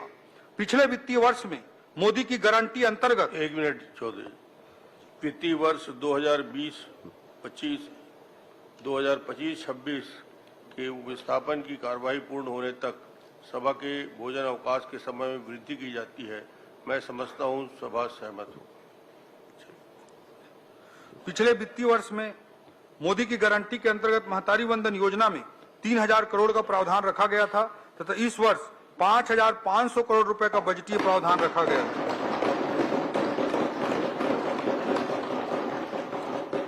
महतारी वंदन योजना ने हमारे छत्तीसगढ़ की माताओं बहनों को आत्मसम्मान और स्वाभिमान दिया है। लाखों बहनें आर्थिक रूप से अपने पैरों पर खड़ी हुई हैं। आर्थिक सशक्तिकरण से राजनीतिक और सामाजिक सशक्तिकरण के रास्ते खुले। सबसे बड़ी बात, बहनों का परिवार के भीतर भी सम्मान बढ़ा है। सारंगगढ़ के दानसरा गांव का मैं उदाहरण देना चाहूंगा अध्यक्ष महोदय, जहां बहनें महतारी वंदन योजना के पैसे से राम मंदिर का निर्माण कर रही हैं। इस तरह के उदाहरण हमें असीम ऊर्जा से भर देते हैं। अध्यक्ष महोदय, पूर्ववर्ती सरकार ने रेडी टू ईट पोषाहार का काम हमारी माताओं बहनों से छीनकर कुछ ठेकेदारों के हवाले कर दिया था। माननीय मुख्यमंत्री विष्णुदेव साय जी के नेतृत्व में हमारी सरकार ने इस अन्याय को ठीक करते हुए पुनः इस कार्य को महिला स्व सहायता समूहों को देना प्रारंभ कर दिया है।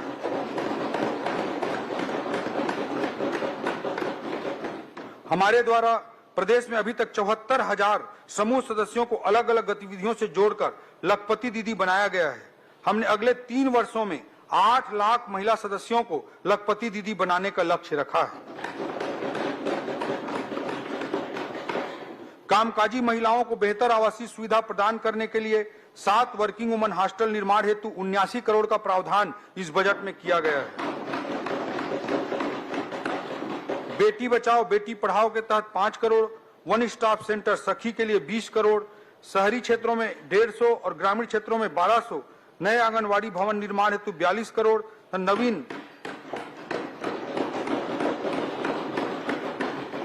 नवीन 7 परियोजना कार्यालय निर्माण के लिए 3 करोड़ 16 लाख रुपए का बजटीय प्रावधान किया गया है। समाज कल्याण अध्यक्ष महोदय, हमने समाज में सभी वर्ग के लोगों के गरिमामय जीवन को सुनिश्चित करने के लिए अनेक बजटीय प्रावधान किए हैं। राष्ट्रीय वृद्धावस्था पेंशन के लिए 200 करोड़, सुखद सहारा योजना के लिए 125 करोड़, वरिष्ठ नागरिक सहायता योजना के लिए 4 करोड़, दिव्यांगजनों के शैक्षणिक संस्थानों के लिए 30 crore, physical referral rehabilitation centre का उन्नयन एक आदर्श कृत्रिम अंग निर्माण केंद्र के रूप में करने के लिए 5 करोड़, जसपुर नगर में दिव्यांग बच्चों के लिए आदर्श आवासीय परिसर निर्माण हेतु 2.5 करोड़, माना कैंप रायपुर में दिव्यांगों के विशेष विद्यालय हेतु भवन निर्माण के लिए 5 करोड़, भारत माता वाहिनी अंतर्गत नशा मुक्ति केंद्र संचालन हेतु 10 करोड़ एवं थर्ड जेंडर समुदाय के लिए समानता आधारित अवसरों को सुनिश्चित करने के लिए भी बजटीय प्रावधान किए गए हैं। खाद्य सुरक्षा अध्यक्ष महोदय, आपके मुख्यमंत्री रहते हमारा राज्य देश का पहला राज्य था जिसने खाद्य सुरक्षा कानून लागू किया था। साथ ही पीडीएस की एक उत्कृष्ट व्यवस्था स्थापित की थी जिसको देश के माननीय सर्वोच्च न्यायालय ने भी तारीफ की थी। इस बार की इस बजट में खाद्य सुरक्षा हेतु 5,326 करोड़ रुपए का प्रावधान किया गया है। शिक्षा अध्यक्ष महोदय, किसी भी राज्य समाज का मूल आधार शिक्षा होती है, इसलिए हमने बजट में पर्याप्त शैक्षणिक प्रावधान किए हैं। नियमित शैक्षणिक प्रावधानों के अतिरिक्त पीएम श्री स्कूल योजना के लिए 277 करोड़, राष्ट्रीय जम्बूरी के आयोजन के लिए 10 करोड़, संचालनालय लोक शिक्षण के नवीन भवन के निर्माण के लिए 10 करोड़, रामकृष्ण आश्रम अबूझ मार्ग के लिए 10 करोड़, विभिन्न शालाओं के निर्माण हेतु 30 करोड़, 5 जिलों सरगुजा, बस्तर, बलरामपुर, रायगढ़ एवं जसपुर में साइंस पार्क की स्थापना के लिए 7 करोड़ 50 लाख, बस्तर एवं सरगुजा में मोबाइल साइंस लैब की स्थापना के लिए 3 करोड़ 50 लाख, महाविद्यालयों एवं विश्वविद्यालयों में शोध व नवाचार को बढ़ावा देने के लिए 3 करोड़, 25 महाविद्यालयों को आदर्श महाविद्यालय के रूप में स्थापित करने के लिए 75 करोड़, नवा रायपुर में नवीन महाविद्यालय के निर्माण के लिए 4.5 करोड़ एवं 10 महाविद्यालयों में छात्रावास पुनर्निर्माण के लिए भी बजटीय प्रावधान किया गया है। करडेगा जिला जसपुर में महाविद्यालय के निर्माण के लिए तथा 21 शासकीय महाविद्यालयों में भवन निर्माण के लिए 47 करोड़ रुपए का प्रावधान किया गया है। स्वास्थ्य अध्यक्ष महोदय, शहीद वीर नारायण सिंह आयुष्मान स्वास्थ्य योजना के तहत प्रदेश के 77,20,000 परिवारों को स्वास्थ्य सुरक्षा योजना प्रदान करने के लिए 1500 करोड़ रुपए का इस बजट में प्रावधान है।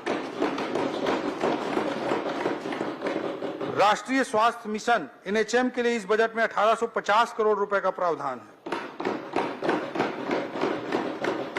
हमारे संकल्प पत्र के अनुसार विकास खंडों में सिकल सेल स्क्रीनिंग सेंटर की स्थापना हेतु प्रथम चरण में 50 विकास खंड हेतु बजटीय प्रावधान किया गया है।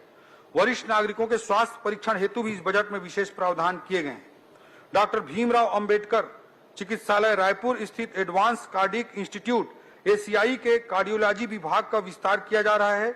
हमारे सरकार के विगत 1 वर्ष के प्रयास से यहाँ कार्डियक बाईपास भी प्रारंभ हो गया है। इसके विस्तार हेतु 10 करोड़ रुपए का बजट इस बजट में रखा गया है। निसंतान दंपतियों के लिए आईवीएफ तकनीक एक बड़ी उम्मीद बनकर उभरा है, लेकिन इसके महंगा होने की वजह से आर्थिक रूप से कमजोर दंपत्ति इसका लाभ नहीं ले पाते।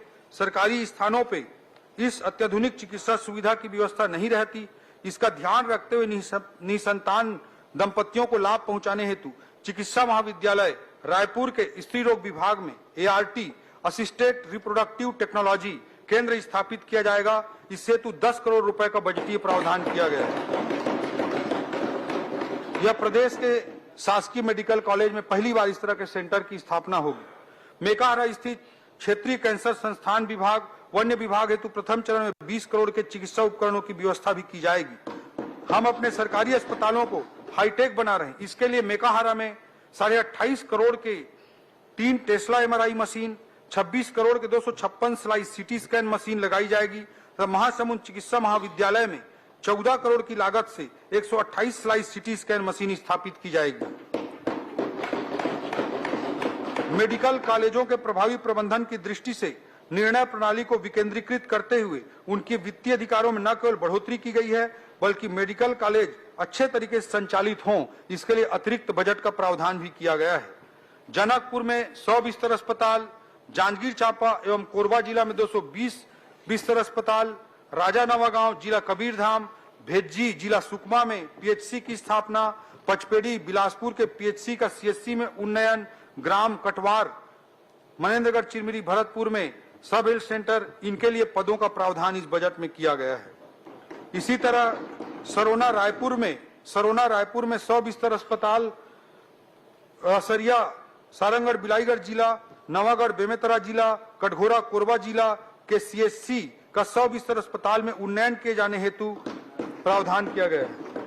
मोतीमपुर मुंगेली, भंडारपुरी रायपुर, सिरिमकेला जिला जसपुर में PHC की स्थापना, कोदबा जसपुर, धरसीवा रायपुर तथा तरेगांव जंगल कबीरधाम के CHC का उन्नयन, तखतपुर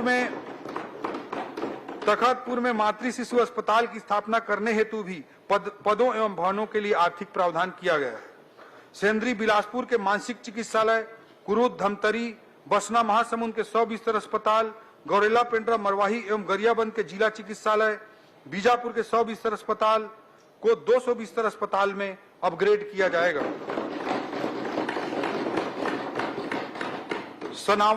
सनावल बलरामपुर जिला, पिपरिया कबीरधाम जिला, गिरौदपुरी बलौदा बाजार जिला, जरहागांव मुंगेली जिला में CHC हेतु ग्राम कोदवा गोडान कबीरधाम इस सब हेल्थ सेंटर के भवनों का निर्माण किए जाने हेतु आवश्यक प्रावधान किया गया है। राज्य को नेचुरोपैथी हब के रूप में विकसित करने के उद्देश्य से 10 बेड वाले 4 योग एवं प्राकृतिक चिकित्सा केंद्र की स्थापना हेतु भी 13 करोड़ रुपए का प्रावधान किया गया है।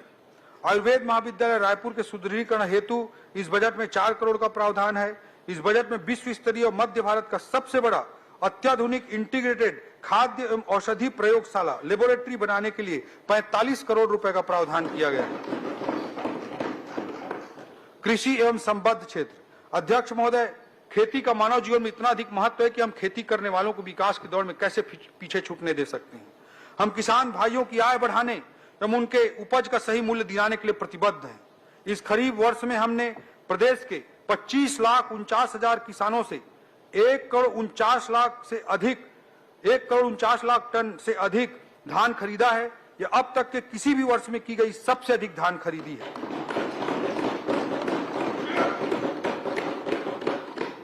अध्यक्ष महोदय, जब से माननीय श्री विष्णुदेव साय जी के नेतृत्व में हमने कार्यभार संभाला है, प्रदेश के किसानों के खाते में विभिन्न योजनाओं के तहत लगभग 1 लाख करोड़ रुपए की राशि अंतरित की जा चुकी है। कृषक उन्नति योजना के लिए विगत वर्ष की भांति इस वर्ष भी 10,000 करोड़ रुपए का प्रावधान किया गया है। मोदी की गारंटी के तहत दीनदयाल उपाध्याय भूमिहीन कृषि मजदूर कल्याण योजना के माध्यम से 5,62,000 भूमिहीन मजदूरों को सालाना 10,000 रुपए की आर्थिक सहायता करते हुए इस वित्तीय वर्ष में 562 करोड़ का भुगतान किया जा चुका है।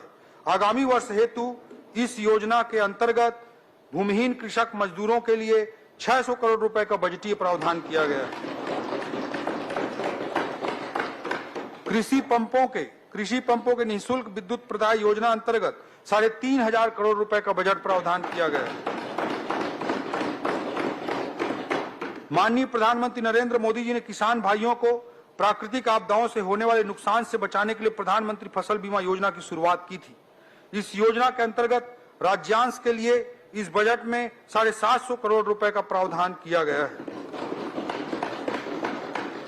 मैं सदन को बताना चाहता हूं कि योजना की शुरुआत से अभी तक राज्य के किसानों द्वारा 1362 करोड़ रुपए का प्रीमियम अदा किया गया, जिसके विरुद्ध किसानों को अब तक 7156 करोड़ रुपए का क्लेम भुगतान किया जा चुका है।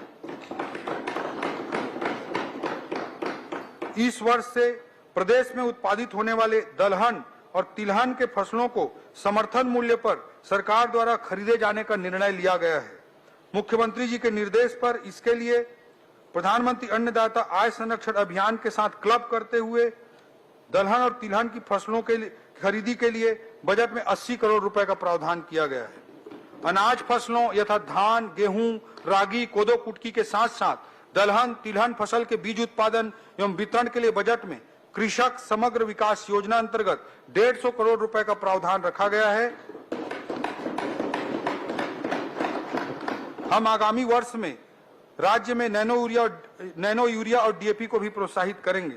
ऑर्गेनिक खेती को बढ़ावा देने के लिए परंपरागत कृषि योजना के अंतर्गत 20 करोड़ रुपए का प्रावधान किया गया है। इसके साथ ही ऑर्गेनिक प्रमाणीकरण हेतु लगभग 24 करोड़ रुपए का प्रावधान किया गया है। एकीकृत वाटरशेड प्रबंधन कार्यक्रम अंतर्गत 200 करोड़, कृषि पंपों के ऊर्जीकरण के लिए 50 करोड़, गन्ना किसानों को बोनस प्रदान करने हेतु 60 करोड़ का प्रावधान किया गया है। अध्यक्ष महोदय, मुख्य कृषि के साथ साथ संबंधित गतिविधियां किसानों का आय बढ़ाने के लिए अत्यंत जरूरी हैं। बागवानी, हमने बागवानी क्षेत्र के विस्तार हेतु अनेक प्रावधान किए हैं। एकीकृत बागवानी मिशन के लिए 150 करोड़, आयल सीड्स एवं आयल पाम खाद्य तेल नेशनल मिशन अंतर्गत 30 करोड़, आयल पाम की खेती को बढ़ावा देने के लिए 25 करोड़, मसाला क्षेत्र विस्तार योजना अंतर्गत हल्दी एवं अदरक की खेती को बढ़ावा देने के लिए 5 करोड़ का बजटीय प्रावधान किया गया है। डेयरी, अध्यक्ष महोदय, हमने गुजरात के बनासकांठा का डेयरी मॉडल देखा है, जहां दुग्ध उत्पादन से किसान 25,000 से 1 लाख रुपए तक प्रति माह कमा रहे हैं। बनास डेयरी भारत ही नहीं एशिया की सबसे बड़ी डेयरी है।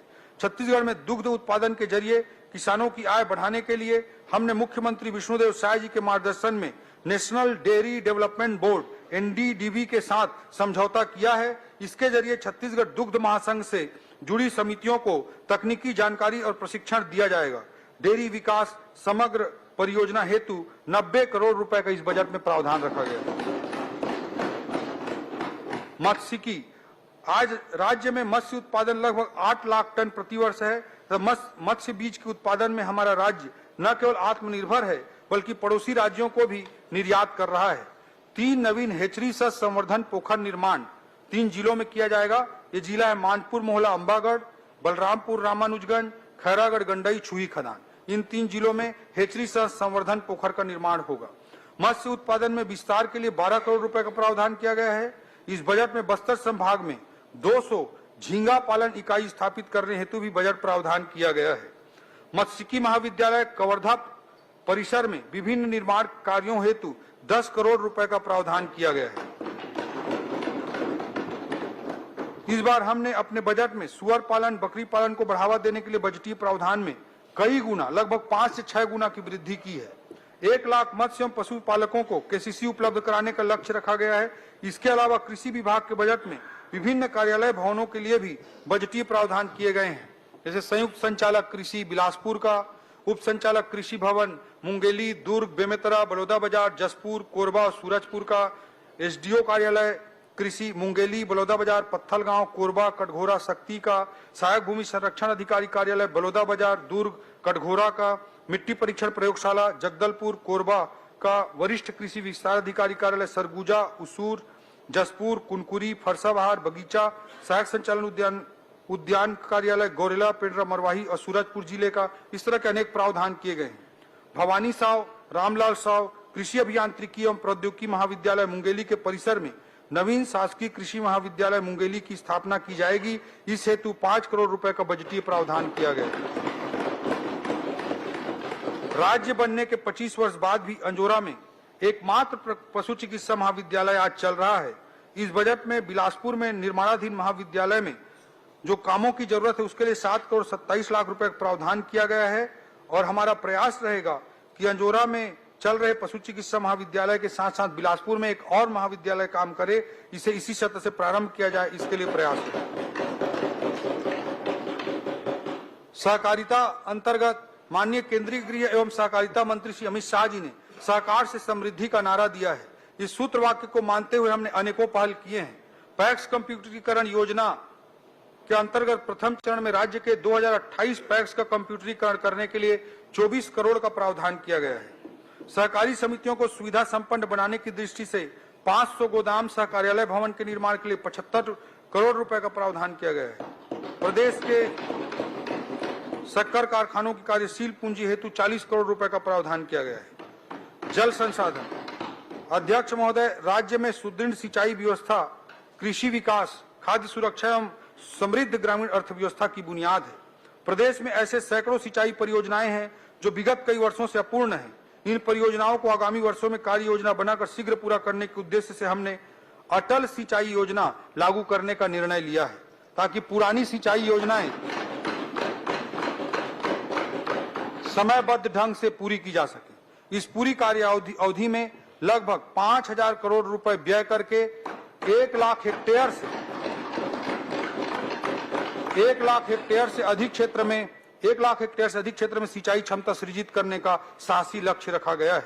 सिंचाई परियोजनाओं के निर्माण एवं अनुरक्षण की दृष्टि से बजट में कुल 3,800 करोड़ रुपए का प्रावधान किया गया है, जो पिछले साल की तुलना में लगभग 20% ज्यादा है। वन अध्यक्ष महोदय, भारतीय वन सर्वे के अनुसार छत्तीसगढ़ राज्य ने वन क्षेत्र में सर्वाधिक वार्षिक वृद्धि दर्ज की है। हमारे राज्य के वन क्षेत्र न केवल पर्यावरण संतुलन की दृष्टि से महत्वपूर्ण है, बल्कि राज्य के आर्थिक और सामाजिक विकास के ताना बाना के धागा भी है। पिछली सरकार ने तेंदुपत्ता संग्रहण करने वाले आदिवासी भाई बहनों के प्रति असंवेदनशीलता का परिचय देते हुए चरण पादुका योजना बंद कर दी थी। हमारी जनहितैषी सरकार ने इस निर्णय को पलटते हुए चरण पादुका योजना को पुनः चालू किया।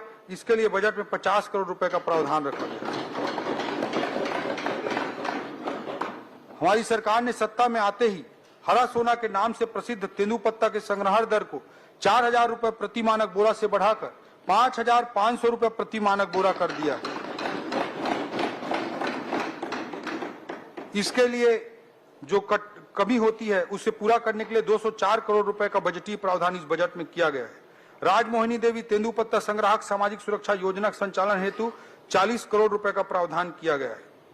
अध्यक्ष महोदय, अब मैं जनजातीय समुदायों के विकास पर चर्चा करूंगा। अध्यक्ष महोदय, आदिवासी समाज कला, संस्कृति, परंपरा में न केवल विविधता प्रदान करता है, बल्कि अनुभव एवं प्राकृतिक ज्ञान का भी एक अद्भुत भंडार है। राज्य के सामाजिक, आर्थिक एवं सांस्कृतिक विकास में सदियों से आदिवासी भाइयों का अविस्मरणीय योगदान रहा है। इस बजट के द्वारा हमने अपने जनजातीय समुदाय के विकास के लिए अनेक बजटीय प्रावधान किए हैं। जनजातीय क्षेत्रों में बुनियादी सुविधाओं और अधोसंरचना के विकास के लिए 221 करोड़ रुपए, धरती आबा जनजातीय ग्राम उत्कर्ष अभियान के लिए 30 करोड़ रुपए, प्रधानमंत्री जनजातीय उन्नत ग्राम अभियान योजना के अंतर्गत ऊर्जा विभाग को देने के लिए 50 करोड़ रुपए, पीएम जनमन के तहत विशेष पिछड़ी जनजाति समुदाय को सभी योजनाओं में सैचुरेट करने के लिए स्कूल शिक्षा विभाग की दृष्टि से 30 करोड़, ट्राइबल वेलफेयर विभाग की दृष्टि से 12 करोड़ और आवास निर्माण के लिए 300 करोड़ रुपए का प्रावधान रखा गया है। जिला बलरामपुर एवं राजनांदगांव में 500 सीटर प्रयास आवासीय विद्यालय की स्थापना हेतु 21 करोड़ 50 लाख रुपए का बजटीय प्रावधान किया गया है। अध्यक्ष महोदय, पिछले बजट में हमने 10 स्तंभों के रूप में एक स्तंभ बस्तर और सरगुजा की ओर देखो का भी जिक्र किया था। मैं बस्तर में किए जा रहे प्रयासों के संबंध में सदन के समक्ष आपके माध्यम से प्रस्तुत करना चाहूंगा। बस्तर में पहले एजुकेशन सिटी, पोटा केबिन, प्रयास विद्यालय, छूलो आसमान, लाइवलीहुड कॉलेज, नन्हे परिंदे जैसे इनोवेटिव प्रोजेक्ट चलाए गए, जिससे बस्तर की भावी पीढ़ी को भटक कर नक्सलवाद के चंगुल में फंसने से बचाया जा सके, ये प्रयास किया गया। बस्तर की युवा गोली, बंदूक, लैंडमाइन की बात करने के बजाय इन परियोजनाओं के कारण कागज कलम, नीट और आईआईटी की बात करने लगे। बस्तर नक्सलगढ़ के जगह पर शिक्षा का गढ़ बनने लगा। लेकिन दुर्भाग्य की बात है अध्यक्ष महोदय कि अभी भी बाहर नक्सली परसेप्शन से हम बस्तर को बाहर नहीं निकाल पाए हैं। इस नकारात्मक परसेप्शन को तोड़ने के लिए हमें कड़ी मेहनत करनी होगी। भारत के सम्मानीय गृह मंत्री श्री अमित शाह जी के कुशल नेतृत्व में मार्च 2026 तक देश को नक्सलवाद से मुक्ति दिलाने का लक्ष्य रखा गया है।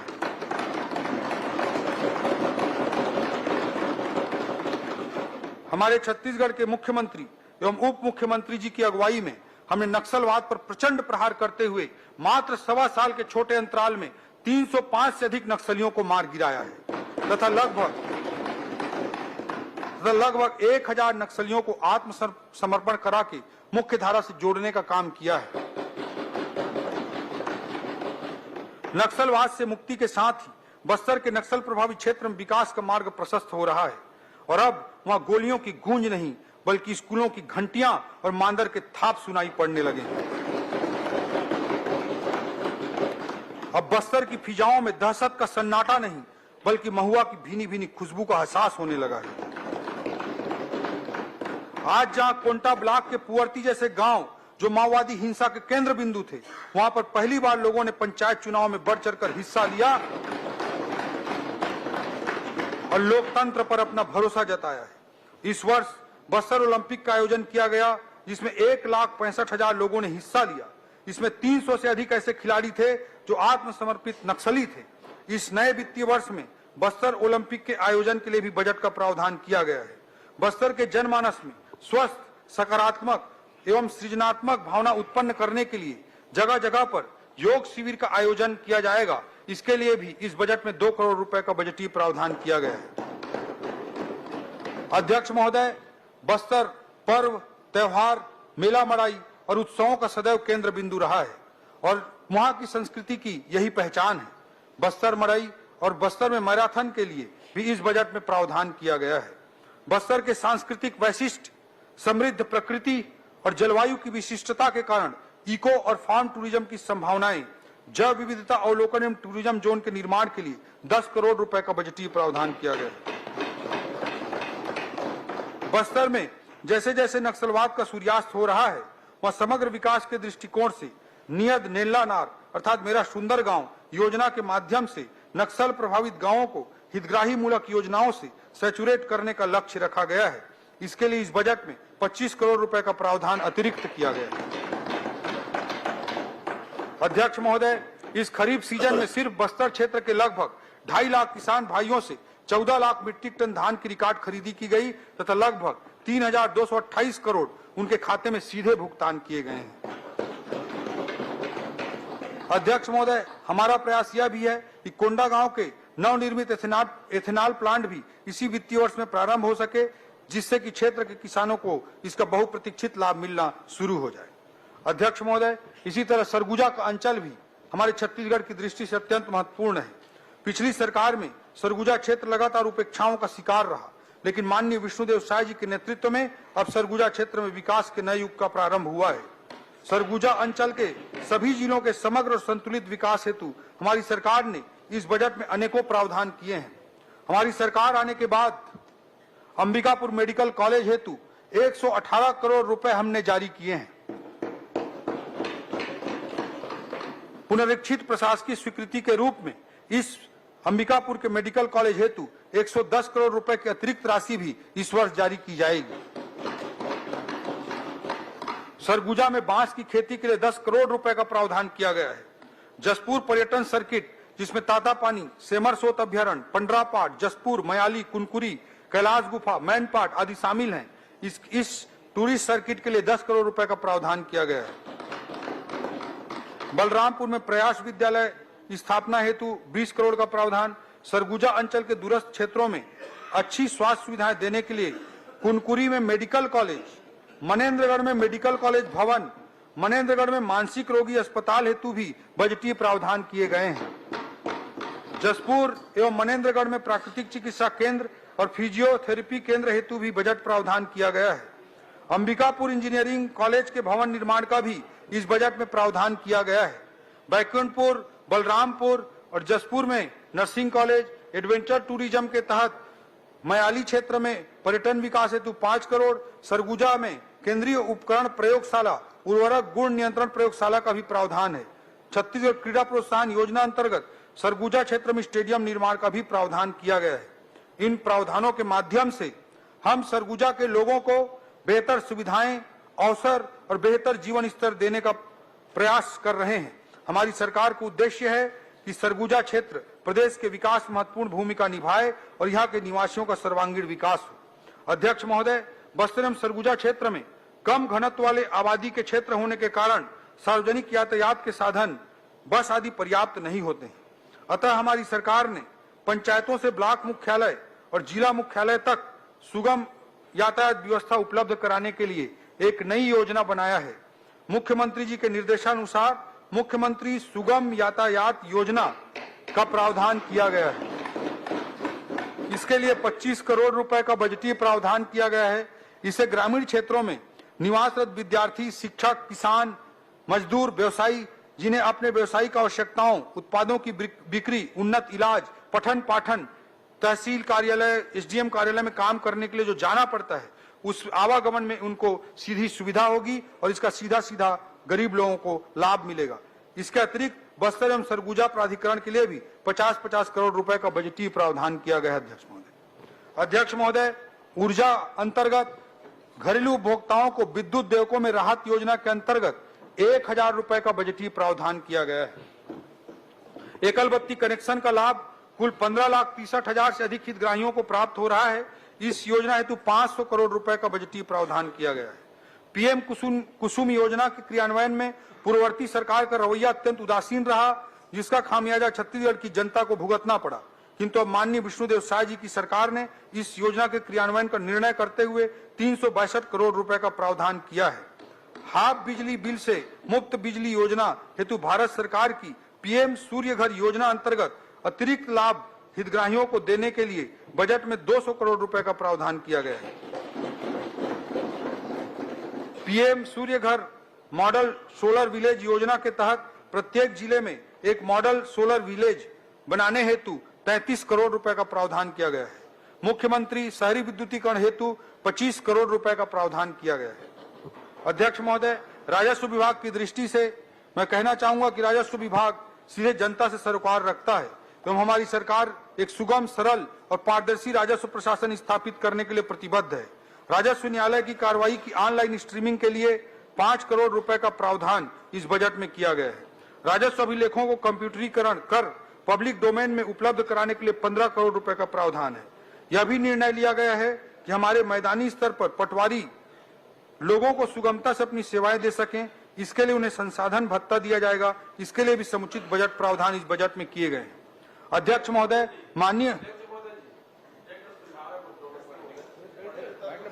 होंदे ना एक मिनट अध्यक्ष महोदय, माननीय मुख्यमंत्री विष्णुदेव साय जी के नेतृत्व में हमने अचल संपत्ति के अंतरण पर एक विशेष प्रावधान है, इसको सुने सभी लोग ध्यान से, मेरा रिक्वेस्ट है। अध्यक्ष महोदय, माननीय मुख्यमंत्री श्री विष्णुदेव साय जी के नेतृत्व में हमने अचल संपत्ति के अंतरण पर जो स्टाम्प ड्यूटी लगती है, जो पंजीयन कार्यालय में पंजीयन कराने जाते हैं, उसमें जो स्टाम्प ड्यूटी लगती है, उस पर 12% का अतिरिक्त उपकर अर्थात शेष लगाया जाता था, उसे समाप्त करने का निर्णय लिया है।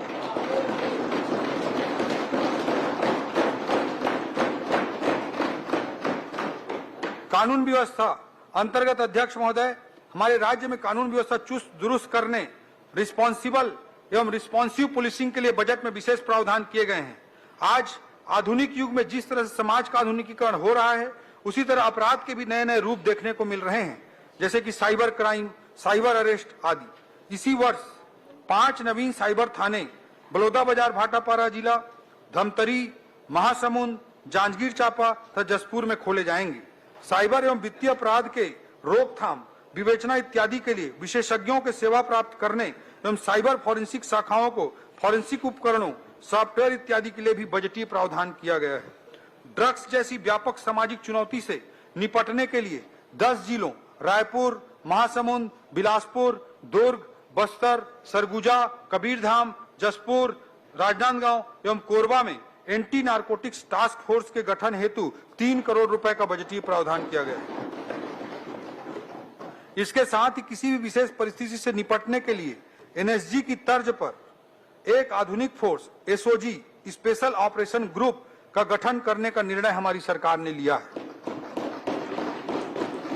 राज्य में बढ़ते औद्योगिकरण के परिप्रेक्ष्य में औद्योगिक इकाइयों के सुरक्षा की दृष्टि से केंद्र के सीआईएसएफ की तर्ज पर SISF state industrial security force के गठन का निर्णय करते हुए इस बजट में प्रावधान किया गया है। नक्सलवाद को समाप्त करने की लड़ाई में बस्तर फाइटर्स का सराहनीय योगदान रहा है और इसे देखते हुए इस वर्ष 3200 अतिरिक्त बस्तर फाइटर्स, 3200 अतिरिक्त बस्तर फाइटर्स के पदों के सृजन का प्रावधान किया गया है। 6 नवगठित जिलों में अजाक थाना, कोरबा, जांजगीर एवं सूरजपुर में 3 नवीन महिला थाना तथा सुकमा जिले के 2 नक्सल प्रभावित गांव एलमागुंडा तथा डब्बा कोंटा में नवीन पुलिस थाना हेतु भी बजटीय प्रावधान किया गया है। पुलिस बल को मजबूत करने के लिए एक नवीन भारत रक्षित वाहिनी का गठन किया जाएगा। इसके नवीन पदों के लिए बजट में 39 करोड़ रुपए का प्रावधान किया गया है। अध्यक्ष महोदय, जनसंपर्क विभाग शासन के कार्यों को जनता तक पहुंचाने का कार्य करता है। इस बजट में जनसंपर्क विभाग के लिए 550 करोड़ रुपए का बजटीय प्रावधान किया गया है।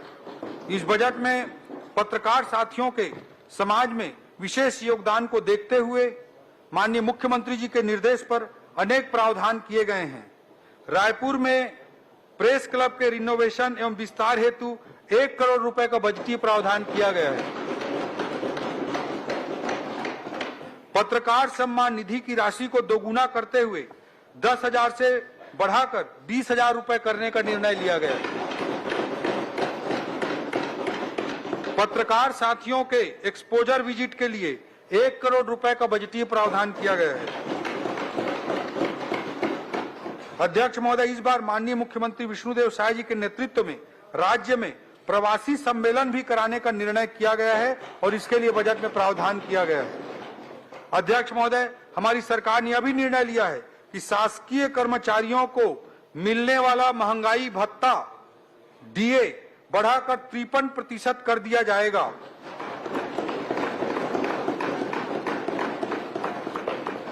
और मार्च माह का वेतन जो अप्रैल में देय होगा बढ़े हुए महंगाई भत्ते के साथ दिया जाएगा।